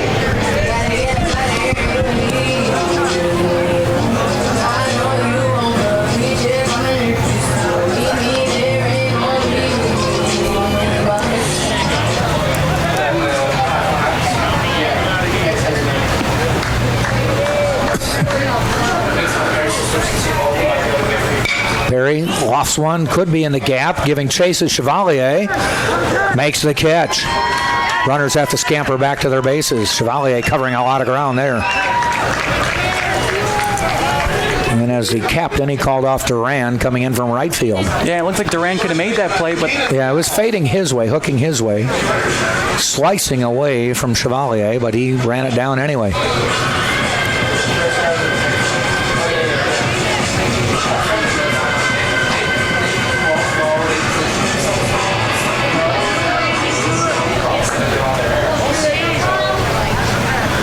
So it'll bring Keenan Bell to the plate. See if he can bring some runs in with 2 outs now. Ball in the dirt.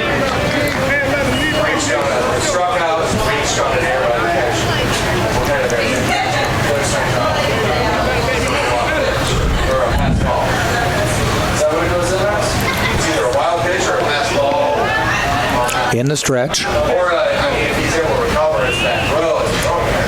Checks the runner, fires. Hit high, but should be catchable near the fence, and gone. Wow, that one just kept going. So much so that Duran ripped down part of the fence. And that is going to make it a 4-3 game. That one just kept sailing. I thought it looked like Duran had a beat on it. It didn't look like that one had any chance to go over the fence, and it just kept carrying, and it's a 3-run home run. Keenan Bell with a 3-run jack. Duran rips down half the fence. And it's a 4-3 game. That gets the crowd into it. It sure looked like he was pounding the leather waiting to make the catch. Ground ball. Are they going to make the play? The throw? Nice play by Shania. Gorgeous play. Get out of the inning. But the Spartans with 3 in the bottom of the inning on a Keenan Bell 3-run homer, thanks to an error and a walk. 3 runs, 1 hit, 1 error. Nobody left. 4-3 at the end of 6. Right here on TampaSpartans.tv. Bell's second home run of the year. There was 1 error. Are you ready? I'm fading. For Tampa, 3. Mason Duke on the mound for the 7th. And to try to come in and pick up the win is Chris Francisco. Take us home. All right, thanks, Jack. The Spartans just scored 3 runs on a Bell home run to right field.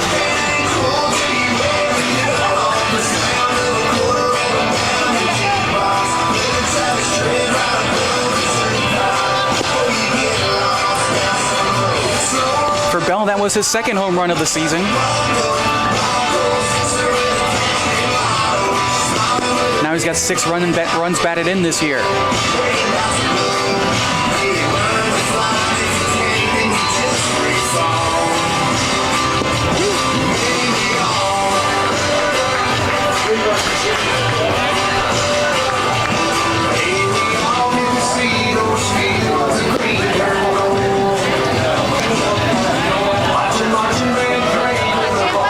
Nova Southeastern will now look to pad the lead, just 1-run lead now. Wolforth, Denby, and Diaz starting off for the Sharks here. The top half of the 7th inning. Leading off the 7th inning for Nova Southeastern is the catcher, Garrett Wolford. Wolforth, the catcher, 1 for 3 in this ball game. A single his last time up and scored a run. Talking to somebody from the athletic communication staff who was down behind the plate, said Keenan Bell tried to call time, wasn't granted, so he stayed in and hit a homer. That's unbelievable. Chopper to first base. First baseman makes a play. Pitcher covering, steps on the bag, and that's the first out. That away?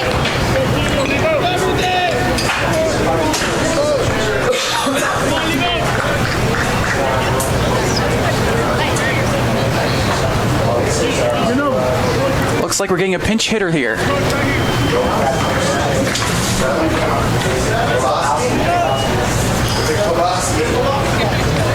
Pitch hitting is number 7. It's number 7, Andrew Lebowski, a junior from Coral Springs, Florida.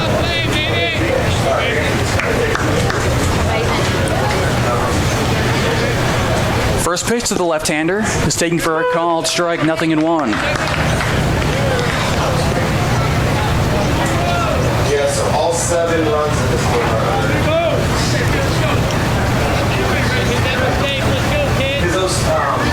Now the 0-1, way outside, ball 1. last 3, third out should have been recorded.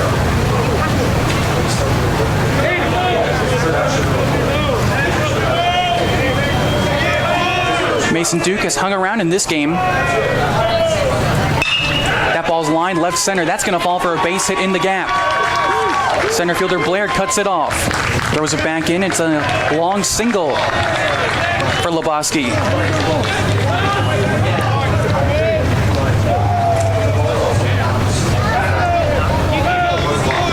Now batting the left fielder, Brian Diaz.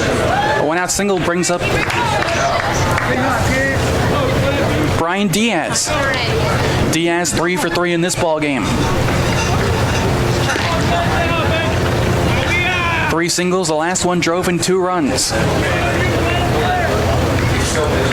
Infield double play depth. First pitch, taken outside for a ball.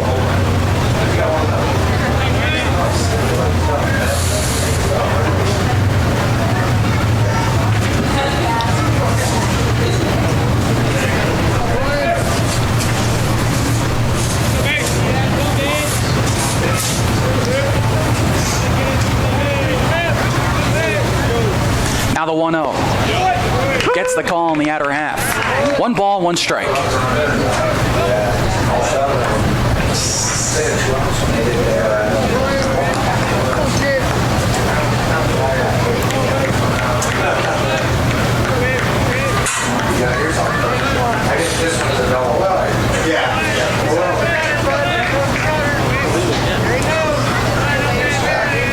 comes the 1-1. Breaking ball gets the call on the outside corner.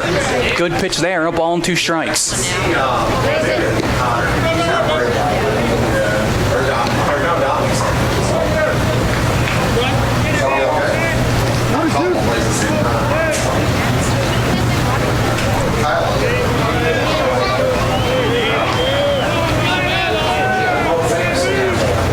Now here comes the 1-2. Little chopper to third. Waiting on his third baseman to second for 1. No throw to first.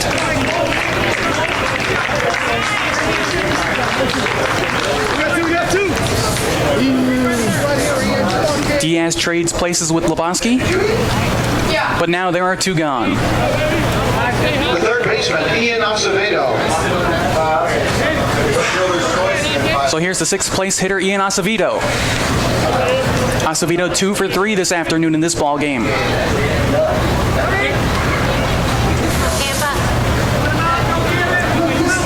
Tampa.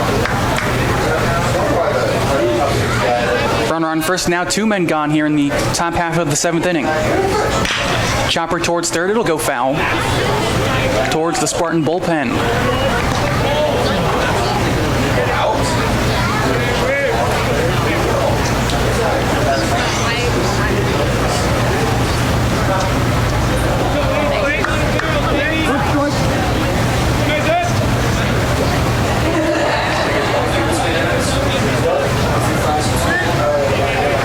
Now the 0-1.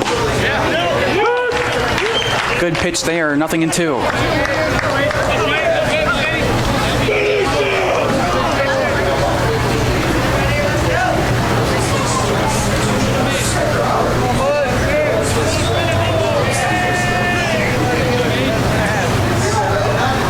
Runner on first is Diaz.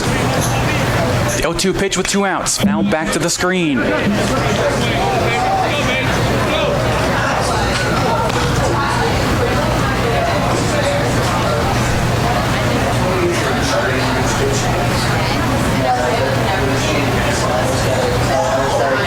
Duke steps back on the rubber, waits for his catcher to get into the position, now gets his sign.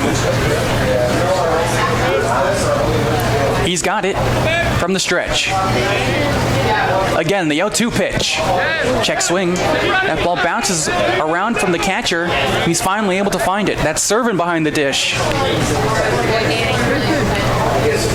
Kind of a crazy hop there, bounced over his shoulder. Fell down there.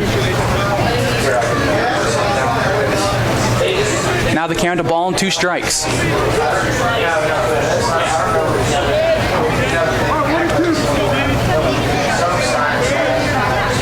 Some pitchers standing in the Spartan bullpen, not really warming up right now. Again from the stretch. The 1-2. Swinging a chopper towards third. Over the bag, Perry. Throwing to first, and it's a foul ball.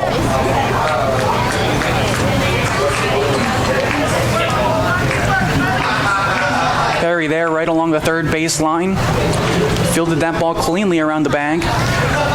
It was ruled that it crossed the foul line before it reached third base.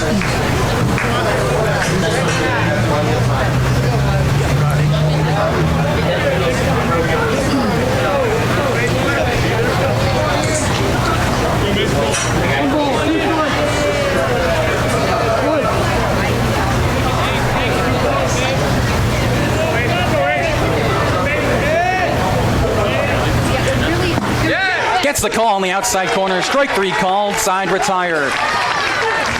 So no runs, a hit, no errors, 1 left. Time to get up and stretch here in Tampa. Nova Southeastern leads by just 1. 1 left for the Sharks in the 7th.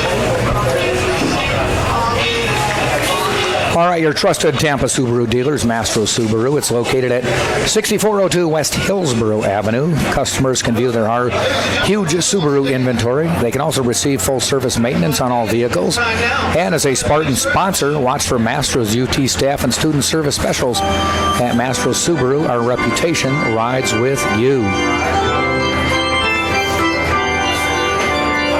Gil has been voted off the island, I think. I guess so. Come on, the fans loved him singing. I know.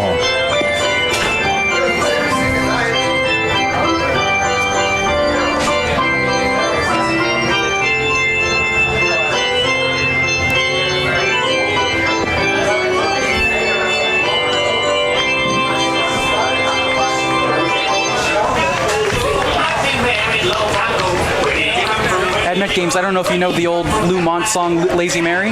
Yeah. They play that in the 7th inning every single game. Okay.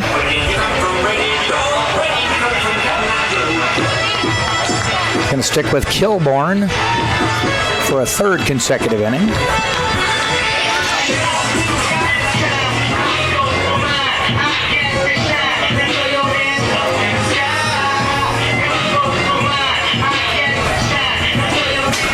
Yeah, Kilborn, 2 innings pitched, gave up 3 runs, but none of them earned. There have been no earned runs today of all the 7. Mangrum leads off, 0 for 1 to walk. The ground out to first base unassisted. First pitch is a ball.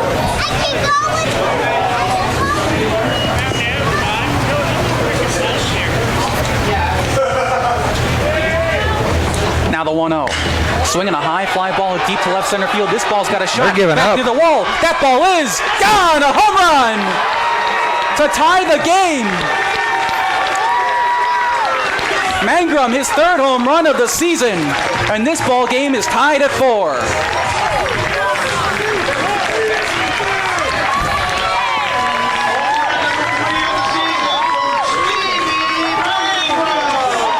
That is only his 10th hit of the year. 3 of them have been home runs. Home run efficiency. Launching that one way up high off the netting there in left center field. Boy, I looked at left and center, and they both just stopped. Yeah, and you can tell after Mangrum hit that ball, the way he started his trot, he knew that ball was gone off the bat. So this ball game is tied. The bottom half of the 7th inning. Spartans battle back. 9th place hitter now Blair. 0 for 2, 2 flyouts.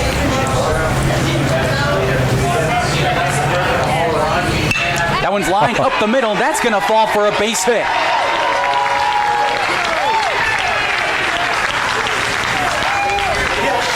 And the Spartans offense turns it up here in the bottom of the 7th. Lineup switches back to the top for Torrealba. Now batting the left fielder, Jarvis Torrealba.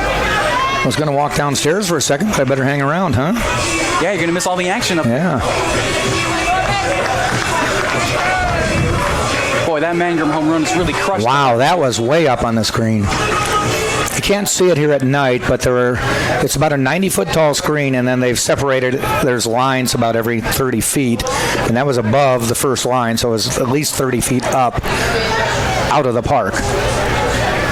Visit to the mound. There has been some action quickly, and they're going to make the change.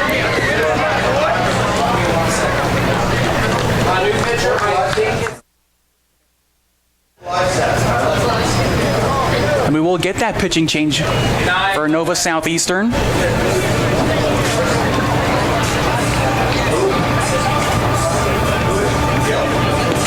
It's number 9, Gil Torres, coming back in.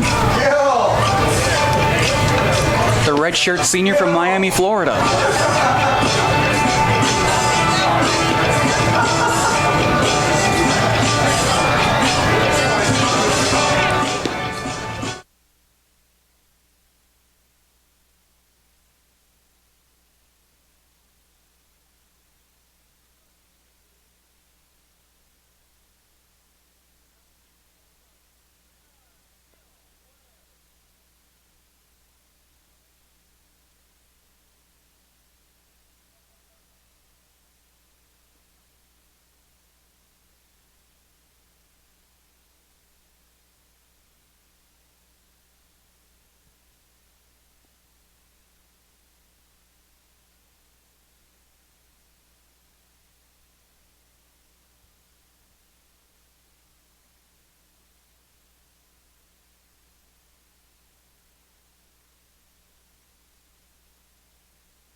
Lineup switches back to the top for Torrealba, 0 for 2 in this ball game.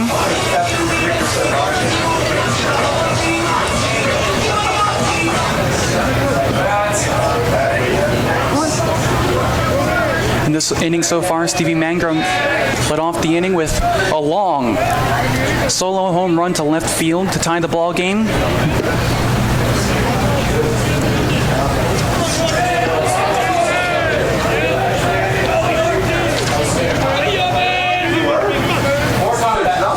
First pitch skips in, goes behind the batter, but the catcher gets over there in time to keep Danny Blair at first. And it's like 2.5 stories high.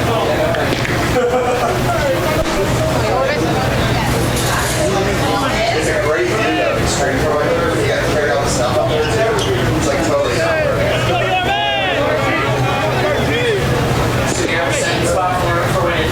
Now the 1-0. Swinging a little looper, shallow left center. On comes the center fielder, dives. He can't make the play, it falls.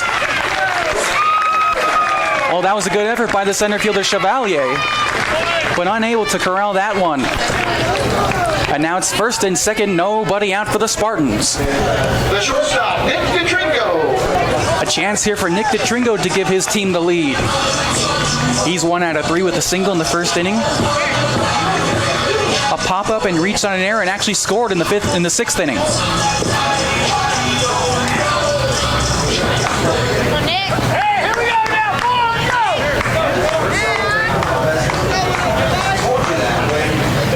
Spartans already a run home in this inning. That was the Mangrum launcher home run to left field.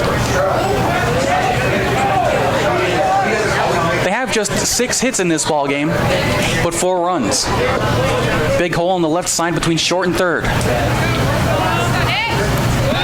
Checks back the runner at second. The shortstop, Chinea, keeps playing behind the runner there, Danny Blair. Looking for some daylight.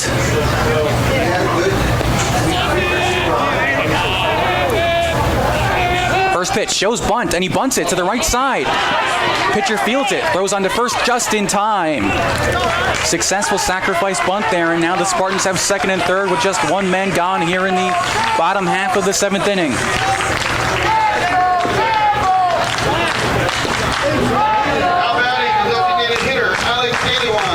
Looks like we're going to get a mound visit here.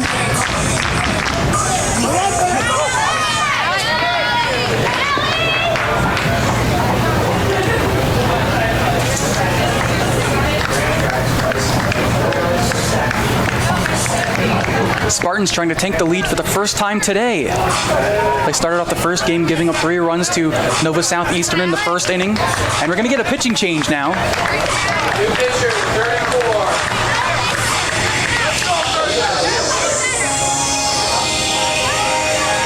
Looks like number 34, Cameron Schmidt, the southpaw sophomore from Coral Springs, Florida, will come into the ball game.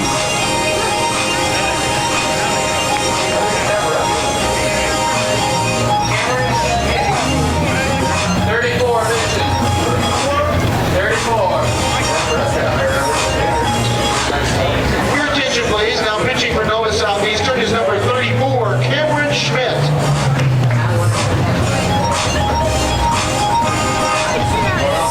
Bring in the lefty to face the lefty, Aliwine.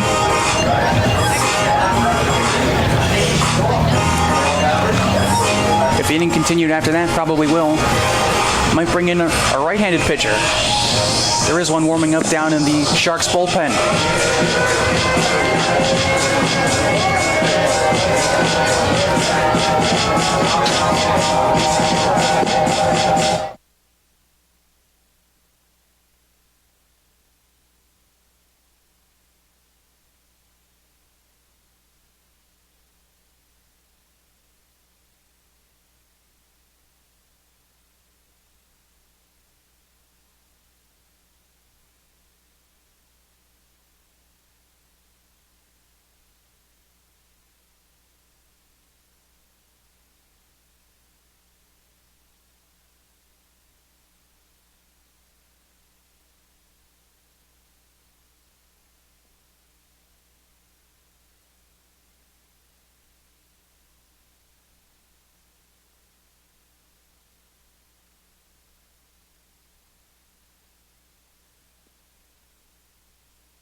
now standing in, 0 for 3. A ground out and 2 flyouts his first 3 times up.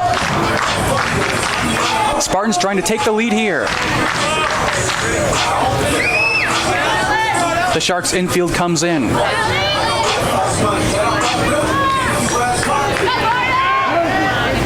But the outfield takes a few steps back.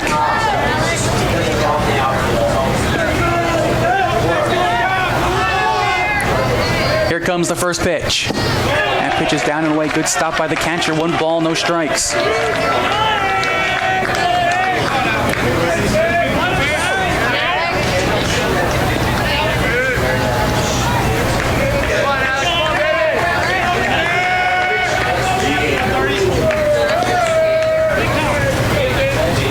Now the 1-0. Way outside, it gets by. Off the hard bricks down there. Throw to home, the tag. They got him at the plate. Good play there by the catcher and pitcher. Coming down to cover home plate. And it looks like Danny Blair is shooken up on that play. Pitcher kind of just fell on him as they were colliding towards home plate. And now it'll take a base hit to give the Spartans the lead. There is some padding on the bricks down there, but that ball came hard off of it. Bounced nicely for the catcher. Counts on the back, he slid to it and tossed it behind.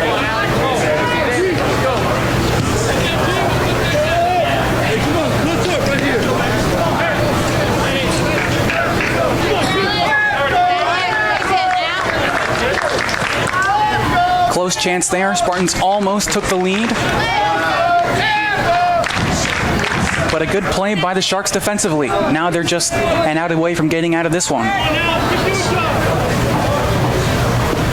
The count 2-0. Here it comes. 3 balls and no strikes.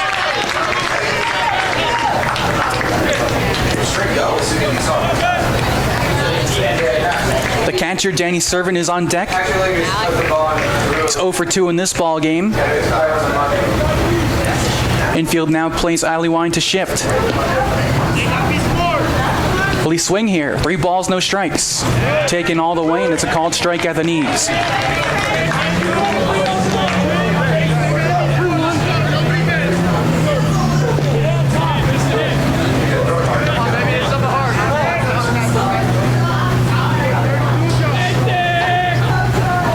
Now the 3-1. Swing and a fly ball to left center field. That ball's carrying back towards the wall. That ball is in play. It's a fair ball. The Spartans take the lead. Aliwine all the way to third. He slides in with a triple. Torrey Alba scores and the Spartans take the lead. It's 5-4 Tampa.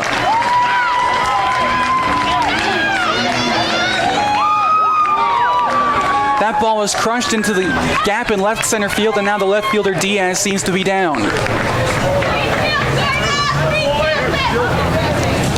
Another ball that didn't seem to be hit too well off the bat, but just kept carrying towards the fence.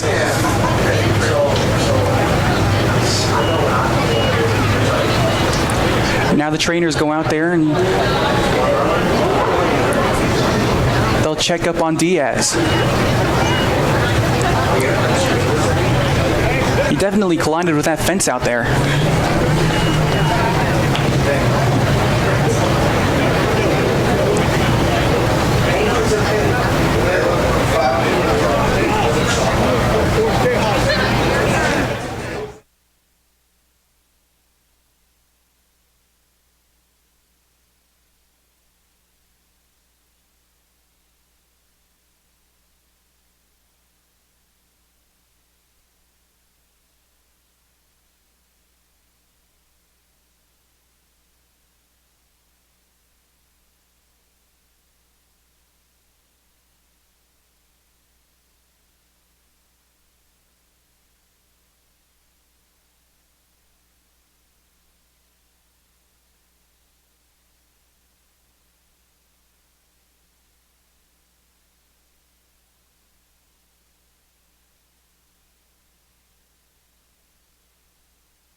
left fielder Diaz just getting up now. Likely we'll see a defensive change.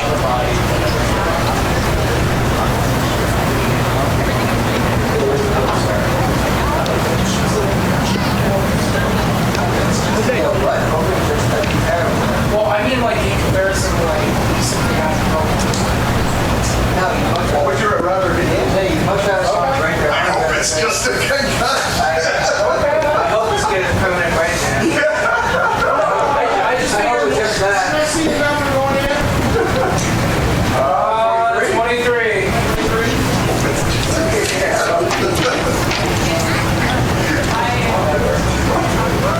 And the new left fielder is number 23, Ian Valenzuela. Redshirt junior from Naples, Florida.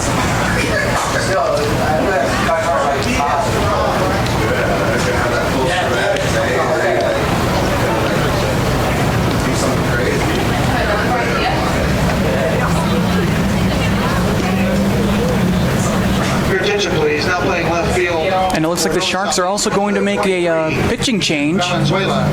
bring in a right-handed pitcher. Brian Diaz.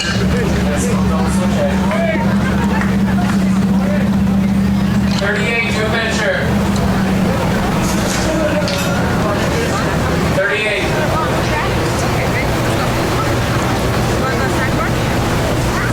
New pitcher is number 38, Duncan Pastore. Now pitching for Nova Southeastern is number 38, Duncan Pastore.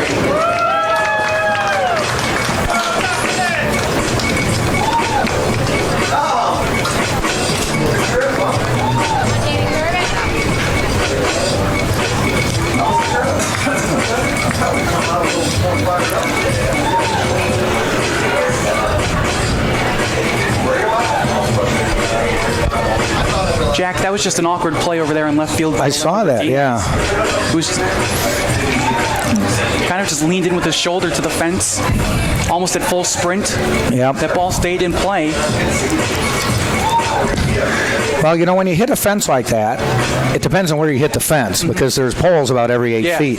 If you hit it in the middle of the poles, it's going to give. If you hit it right where a pole is, it's not going to give. Yeah, it's not one of those solid walls out there. It's more of a chain link fence with some sort of mesh over it. Yeah, they just have like tarp with logos of sponsors on it. I mean, he gave a great effort. Just about got it.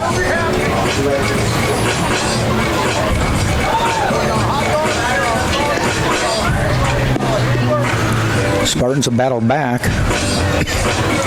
Yeah, it was good to see Aliwan get a good swing there and launch that ball to left center after, well, he hit a long home run last night, but since then he hasn't really done much. Broke through here with some tying and leading runs. And it really could have been a deflating moment because they had that runner thrown out the plate who was trying to steal home on the pass ball. Nice play by the catcher. Spartans didn't score in this inning, but they have 2 runs so far. Now a runner on third with 2 men gone.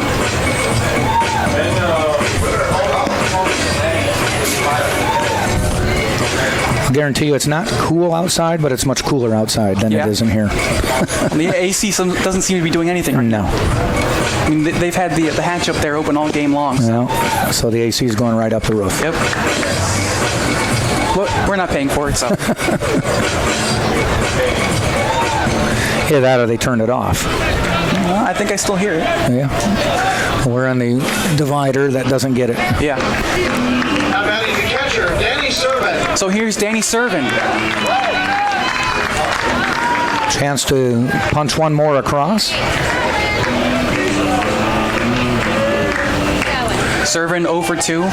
A fly out, a line out. He walked and scored a run his last time up in the 6th.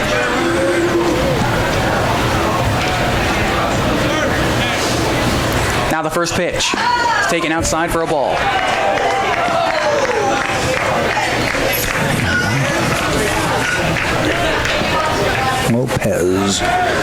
Lopez on to pitch, as they did make a pitching change as well as the change in the outfield. It's 31 in there now. Pastore or Lopez, I should say, is on the mound. Isaac Lopez, his third appearance of the season. 1 2/3 innings pitched, given up 1 hit, 3 runs, all 3 earned. Walked 4, struck out 1. Now here comes the 2-0.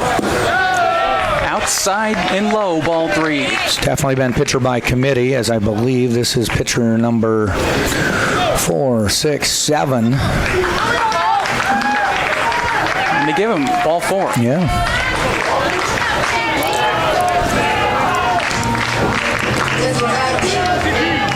Third baseman Cole Perry. So here's the third baseman, Cole Perry, 0 for 3. 3 flyouts, 1 to each outfielder. No, that's equal opportunity. Yeah. He sprays the ball around.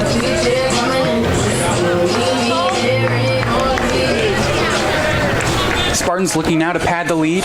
Runners on the corners, 2 men gone, 2 runs home in this inning. The Spartans have taken the lead 5-4. First pitch to Perry. Gets the call, 0-1.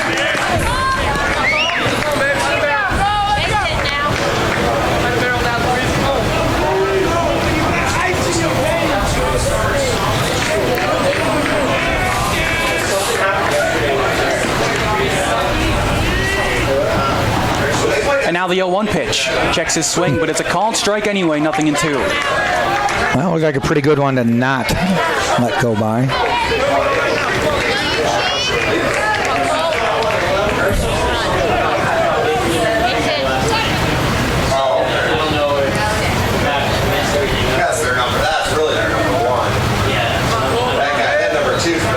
Chance to get out of this one.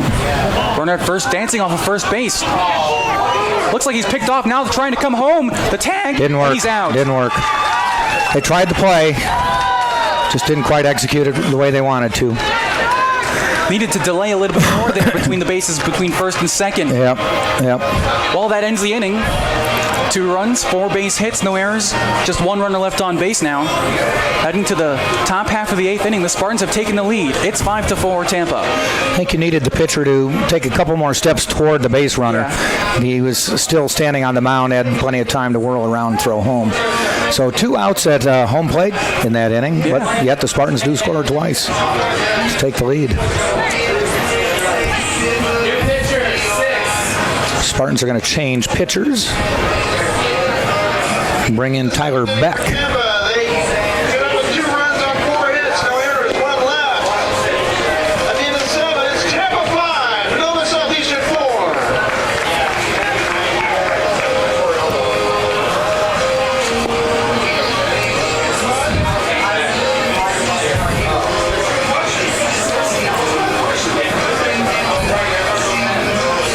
Tyler Beck so far this season, 5 appearances, 0-1 record, but 2 saves, 8 2/3 innings pitched, giving up just 3 earned runs and 10 strikeouts.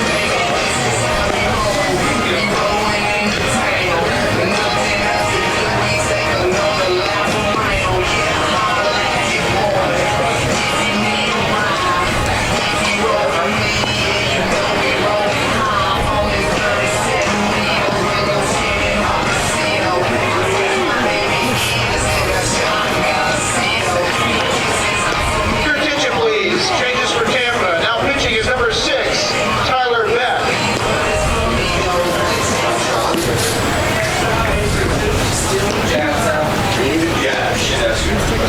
What's up, Gil? Earhart.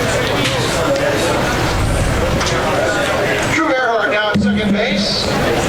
Change at second base now. Drew Earhart comes in. And Steven Smith is in right field.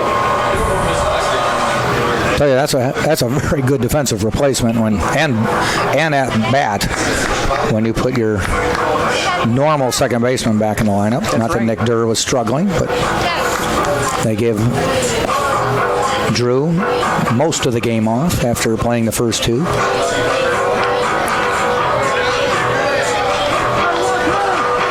Can the Spartans lock down this ball game now? Top of the 8th, just up by 1 run. Sitting on the 8th inning for the Sharks is the shortstop, Brandon Chinea. The shortstop Chinea leads off for the Sharks here in the top of the 8th, 0 for 3. 2 flyouts and a pop out.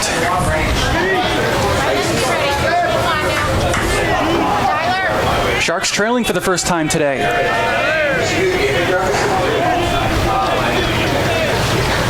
Now here comes Beck's first pitch. Good pitch on the inside. 0-0-1.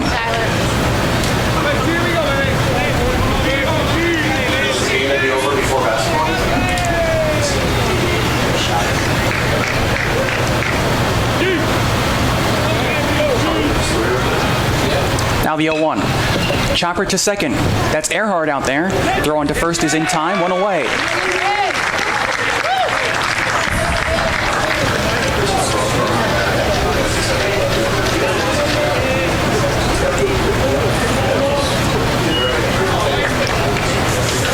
The first baseman, Mike Rojas. So here comes the first baseman, Mike Rojas.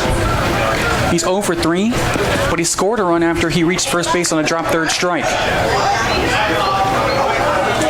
That was back in the 5th inning. Part of a 4-run inning for Nova Southeastern. He pops this one up left side of the infield. Will it stay in play? No, it doesn't.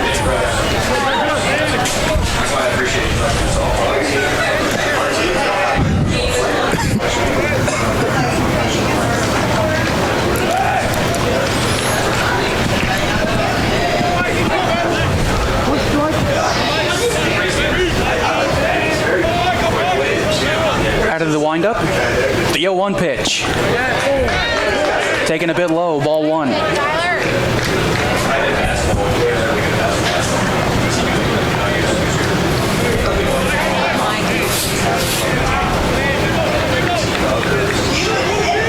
Here comes the 1-1 pitch. Swinging a pop-up left side of the infield. Will this one stay in play? Looking for it is Perry, but it's off the netting. A ball and 2 strikes.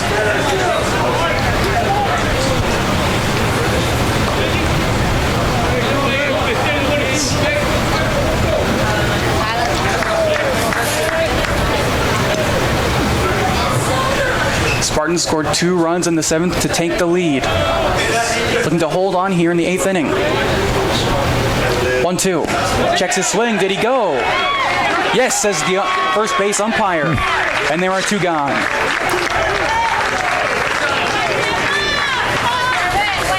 Rojas not happy with that call. Not sure he completely unlocked the wrists, but second game of a doubleheader and he gets punched out there. Center fielder, Nathan Chevalier. Now here's the center fielder, Chevalier. 1 for 3, a single, and was caught looking his last time up. Now the first pitch. Stays down low for ball 1. Oh, yeah. Why did she come here? You're the world playing for Canada.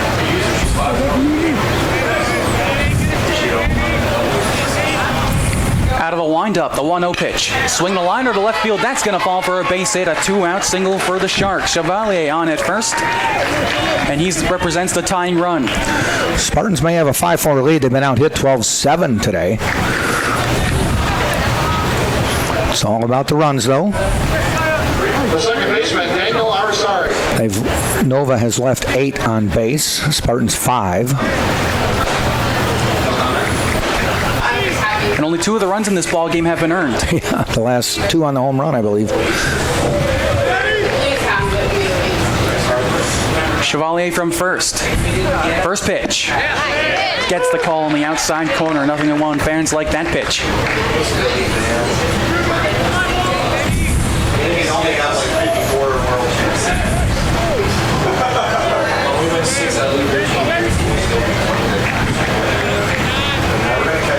From the stretch, the 0-1. Swinging a high fly ball, left center field. That ball's carrying towards the gap. Center fielder calls, makes the catch in the gap to end the inning. Nice play there in center field by Blair. No runs, a hit, no errors. 1 runner left on base. Bottom of the 8th coming up. Spartans lead by a run. 1 hit and 1 left. The Sharks in the 8th inning. Bottom of the 8th. Tampa leads 5-4. University Dining Services by Sodexo allows you to choose from 27 dining stations serving breakfast, lunch, dinner, late night, and snacks. The official concessionaire of UT Athletics, Sodexo Campus Dining. Visit the UT website, and you can check dining services for their variety and hours. And the Sailport Waterfront Suites in Tampa is Tampa's only all-waterfront, all-suite resort. Located on beautiful Rocky Point Island, just minutes from UT, Sailport is a refreshing alternative to typical box hotels. It's got spacious rooms, waterfront relaxation. Sailport Waterfront Suites, an official partner of UT Athletics. Well,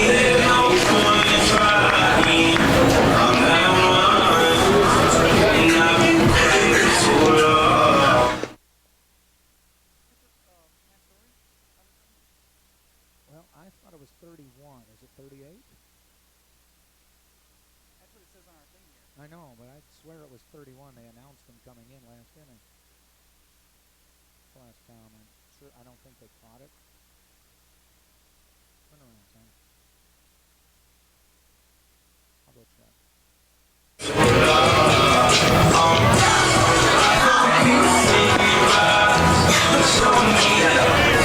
No, it's 38.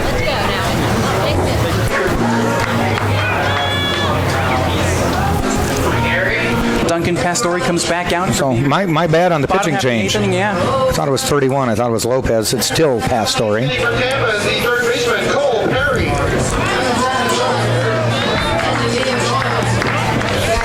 Pastore just pitched a third of an inning. Just gave up a walk. Cole Perry leads off for the Spartans here in the bottom of the 8th, trying to pad the lead before the 9th. First pitch, chopper foul.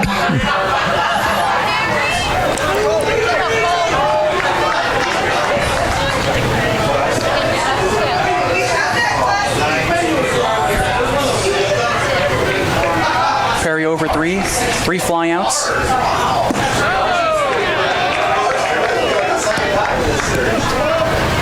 Pitch taken upstairs.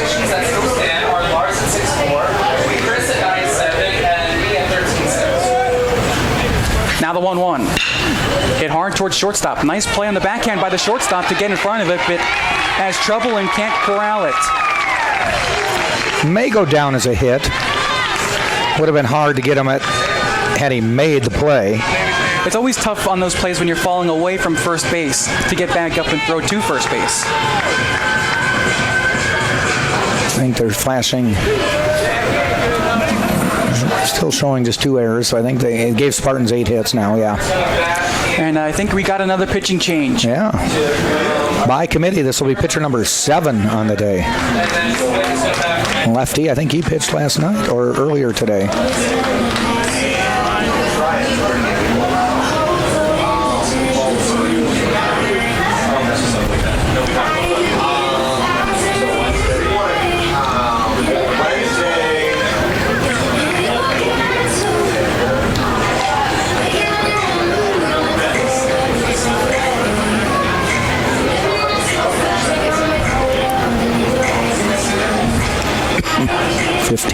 Is it? Yep, Mark Ornelas. I don't think he has pitched today. Junior from Roseville, California. 15, Matt Ornelas.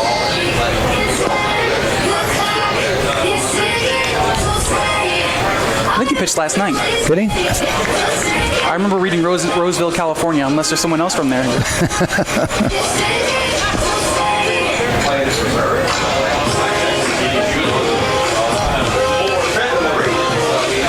He looked familiar. I think you're right.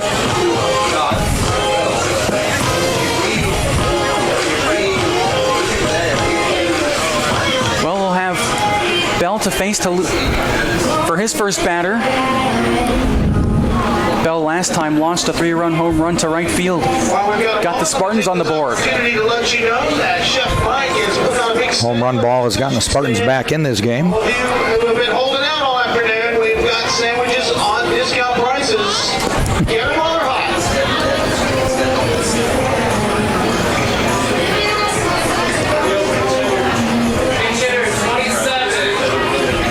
Looks like Bell won't get a chance against the lefty. No, they're bringing in a pinch hitter, number 27 for the Spartans, Mikey Navarrete. a junior from Miami, Florida, via Santa Fe College. Navarrete batting .313 on the season, 8 runs batted in, and somehow his on-base percentage is lower than his batting average at .306. You don't see that too often. 27, Mikey. How does that happen? You got me, I have no clue. On base is lower than your batting average. What, are they penalizing you style points or something? I have no clue. I've seen that a few times. Really? Yeah. No, I just got tagged in the women's one. First pitch, he shows bunt. And he bunts foul.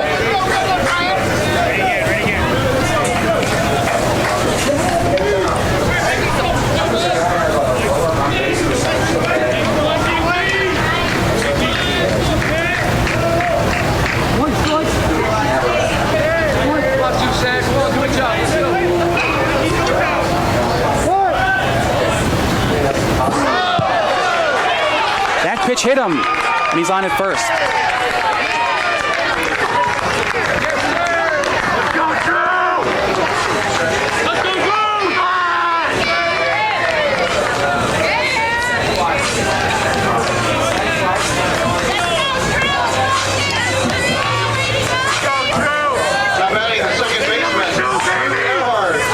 He's a little hurt there at first base after getting hit by that pitch. We're going to get another pitching change? I think so. I do have an answer to your query from earlier about how you can have a lower on base percent or a lower on base percentage than batting average. Sack flies. Mm-hmm. He's had a bunch of them. Okay.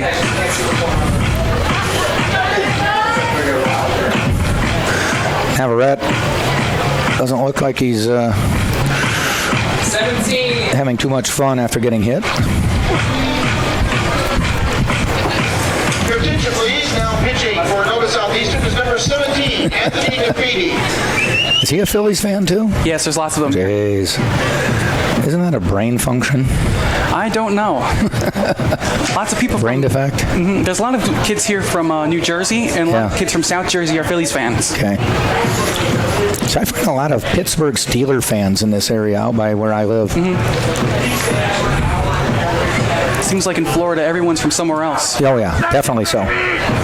Rare to find somebody who's a lifer. So be proud of it if you are.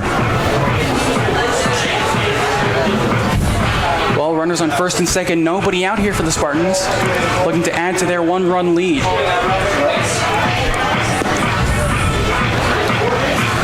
So sack flies count as on base percentage.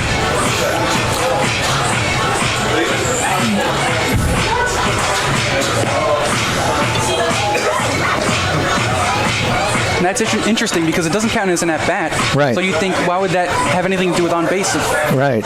he didn't bat? You know, make up your mind. Is it an at-bat or is it not? Although I guess walks are technically not at-bats. Yeah, but they're part of your on-base percentage. Yeah, so I don't know. It's baseball. Yeah. We make the rules and you live with them. Yep. Though I do love baseball's unwritten rules about, you know, running across the mound when you come back to your dugout and stuff like that. In Little League, I always hopped over the foul line. Don't want to mess up the chalk. True. Well, that's superstition more than an unwritten rule. Yeah, but in our league, there was never any chalk anyway, so. Oh, okay. They might put those lines down once a month. Yeah.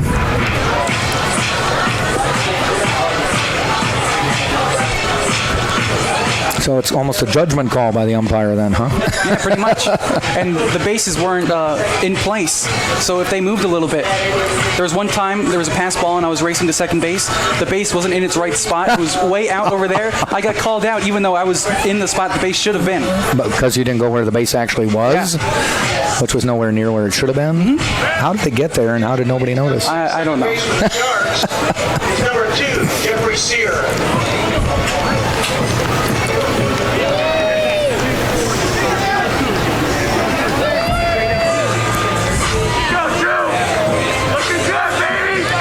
So it's Drew Earhart for the Spartans.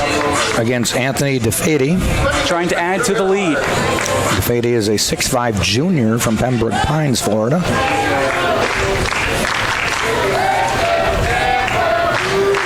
This is appearance number 5 on the season. Finally, the crowd gets going with the Let's Go Tampa chant. It's electric.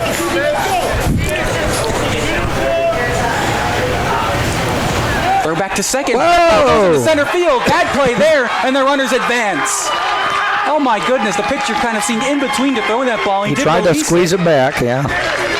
And it rolled by the shortstop who was covering. That is not how you want to impress your coach. Kind of a crazy play here with nobody out. You think that the Sharks will have to bring the infield in. Now a base hit can do some serious damage. He didn't like or didn't think the fielder was going to get to the base, so he tried to squeeze the throw back, and it had to come out of his hand and went wild. Now a big chance here for Earhart. First at-bat of this ball game. He's a good contact hitter. First pitch, taken down low for a ball.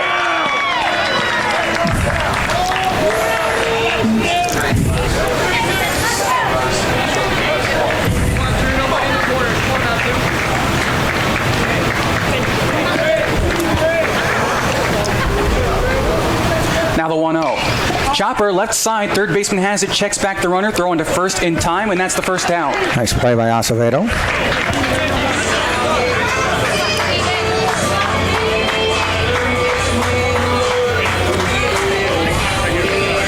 Tough day for Spartans basketball. Women and men both lose at Lynn.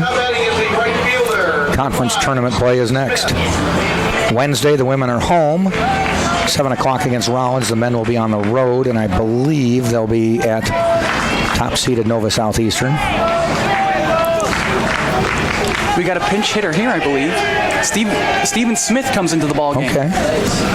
First pitch to Smith is up and away for a ball. Infield started most of last year.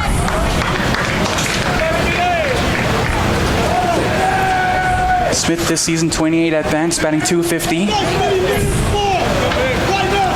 But 7 runs batted in. Now the 0-1. Right down the middle. Nothing. Actually, 1 ball, 1 strike.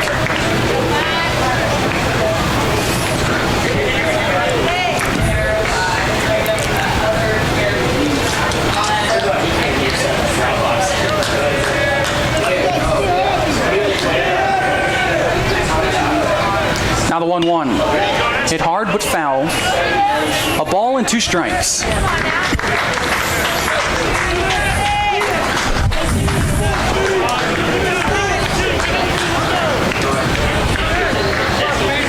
Spartans trying to win this series. They won last night. They lost the game earlier today. 1-2. Down low, ball 2.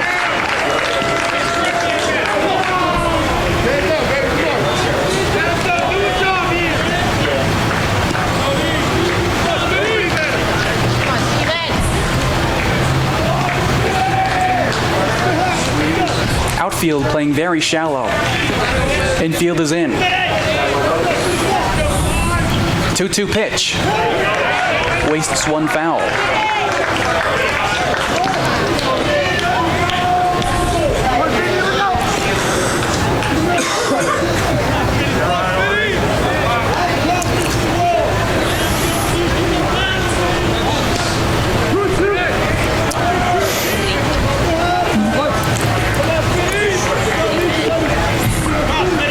Second and third, the count even at 2. Here it comes. Swinging a chopper to the right side, through the hole for a base hit. At least 1 run will score, and only 1 run will score. Nice piece of hitting by Steven Smith there. Drawn in infield, he just chopped it through the middle. They hold up Navarrete at third. It's just a 1-run single, but good hitting there by Smith and pinch hitting appearance, and it's 6-4 Tampa. Chopped it through the middle of the gap between first and second.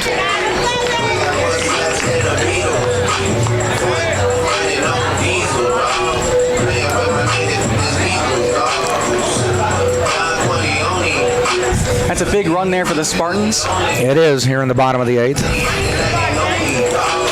As they now lead by 2. The middle of the diamond now takes a few steps back, playing double play depth. Still a chance for more. Navarrete at third.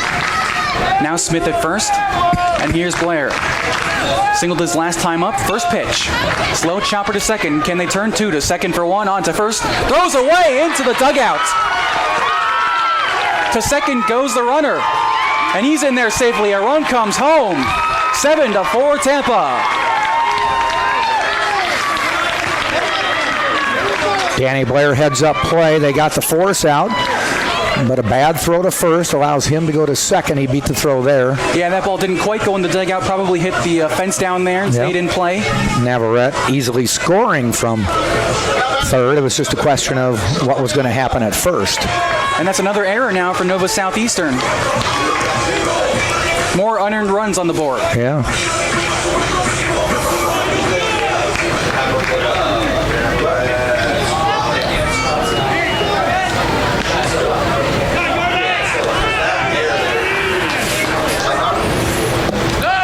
First pitch is taken inside. Actually, that run will probably be scored as an earned run, because you can't assume the double play. Yes. Can't assume the double play.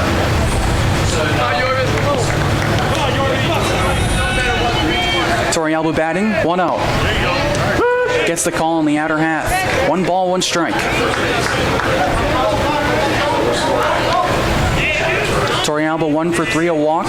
Singled his last time up and scored a run. Now 7-4 Tampa, bottom of the 8th inning. Runner on second is Blair. That pitch sails outside. Good stop by the catcher on the backhand.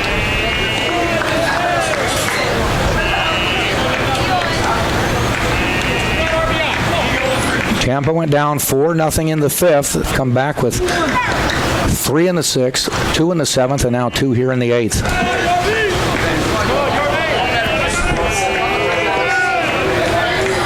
Two 1 pitch. Gets the call at the knees. They're still being out hit 9-12. But 4 errors have not helped the cause for Nova.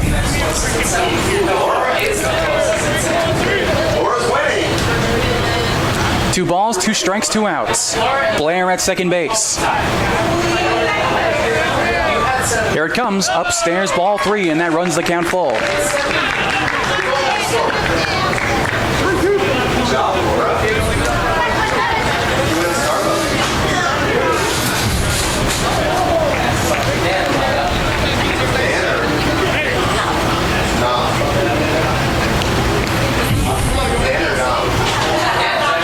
Out of the stretch, the payoff pitch way outside, ball 4, and this inning continues.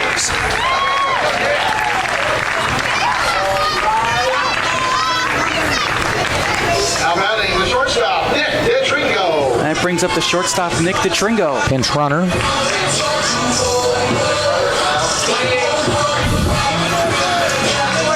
Sam Freitas will come in to run for Torrialba. Freitas started the first 2 games of the series in right field.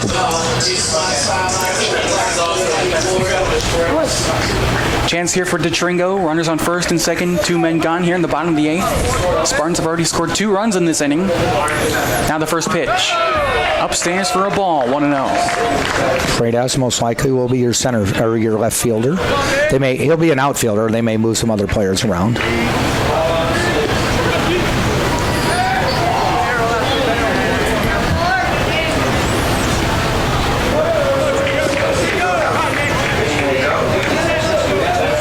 Now the 1-0. Sits down low, ball 2.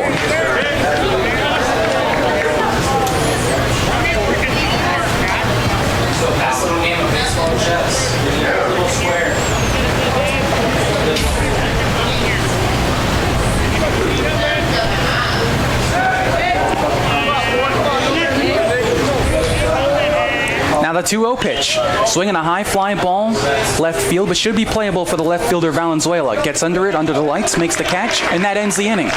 But not before. The Spartans get 2 runs on 2 base hits, 2 errors, 2 runners left on base. Heading to the 9th inning in Tampa. Spartans lead 7-4. You're watching Tampa Spartans baseball on TampaSpartans.tv. And for generations, Krispy Kreme has been serving delicious donuts and coffee. Stop by for an original glazed donut. They've got other varieties to pair with a hot coffee. Visit our nearest Krispy Kreme. It's right down here on West Kennedy, not far from here. Krispy Kreme serving hot donuts now, and if you want them perfected, take the advice of my basketball broadcast partner, Scott Lynn, is his 7 seconds in the microwave. I still don't know how you arrive at that number. He has time. He's retired. He can experiment. How many donuts does it take to get to that, though? Probably with him 2 dozen. I don't know if I've had 2 dozen donuts in my entire life.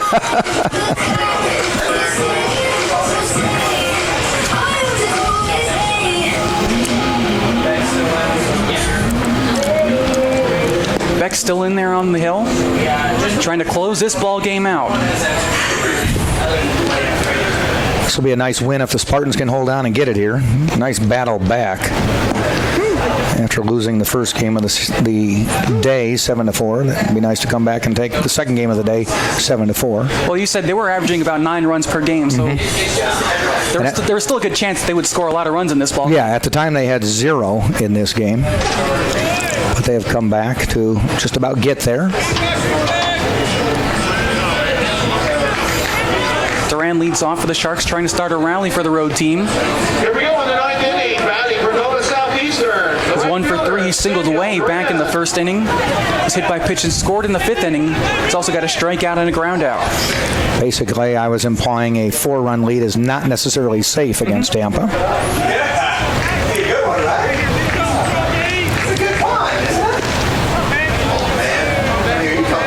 Beck's first pitch of the 9th inning. Taken down low for a ball. Pretty good speed. Now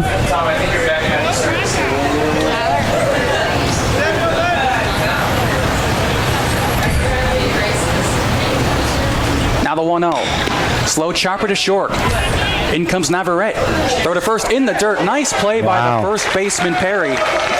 Some players moving around on the bases. Yeah. And that's the first out. Nice job. Lots of players moving around. The Tringo now at third. Navarrete short. Navarrete kind of stutter-stepped at short once he made the field. Smith takes over on left and Freitas in right. We saw it earlier today with Chinea double clutching and then just let one sail. There was a stutter step and he threw it in the dirt, but this time his first baseman bailed him out. Here's Wolforth.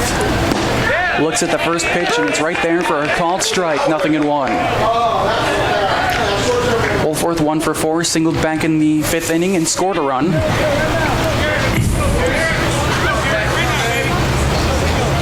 Now the 0-1. Nice Big pitch. rip and a miss. 0-2. Most of the fans have hung around all day. We started playing at 1 o'clock. We're 6 hours and 45 minutes later. Doubleheader baseball. Now the 0-2. Swing and a miss. He got him, and there are 2 men gone. Just to keep everybody apprised of the schedule, Chris, you will have the game on Tuesday at 3 o'clock when Seton Hill comes to town. Spartans next weekend are on the road in Albany, Georgia to play Albany State, a 3-game non-conference regional series, though.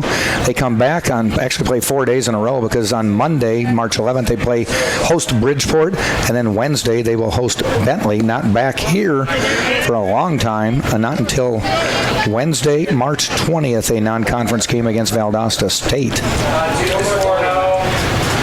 The 4th place hitter Lebowski batting now, just 1 for 1. He came in the 7th inning, singled, takes a big hack at that one and misses. Spartans will not play a home conference series until March 29th when Lynn comes to town, so it's going to be a while. Now the 1-1. Sits down low for a ball. 2 balls and 1 strike. Sharks down to their last out of this one. Beck trying to close this one out for his team. 2-1. Swing and a miss. And now the Sharks are down to their final strike.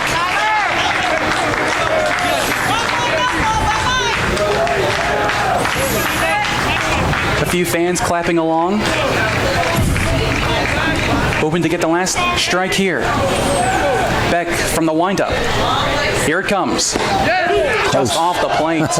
And that runs the count full. About 10 Spartan players took 3 steps out and had to retreat back into the dugout.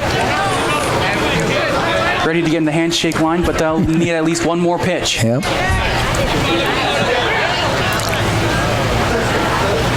Well, here comes the payoff pitch. Strike There it three is. called, and that's all, folks.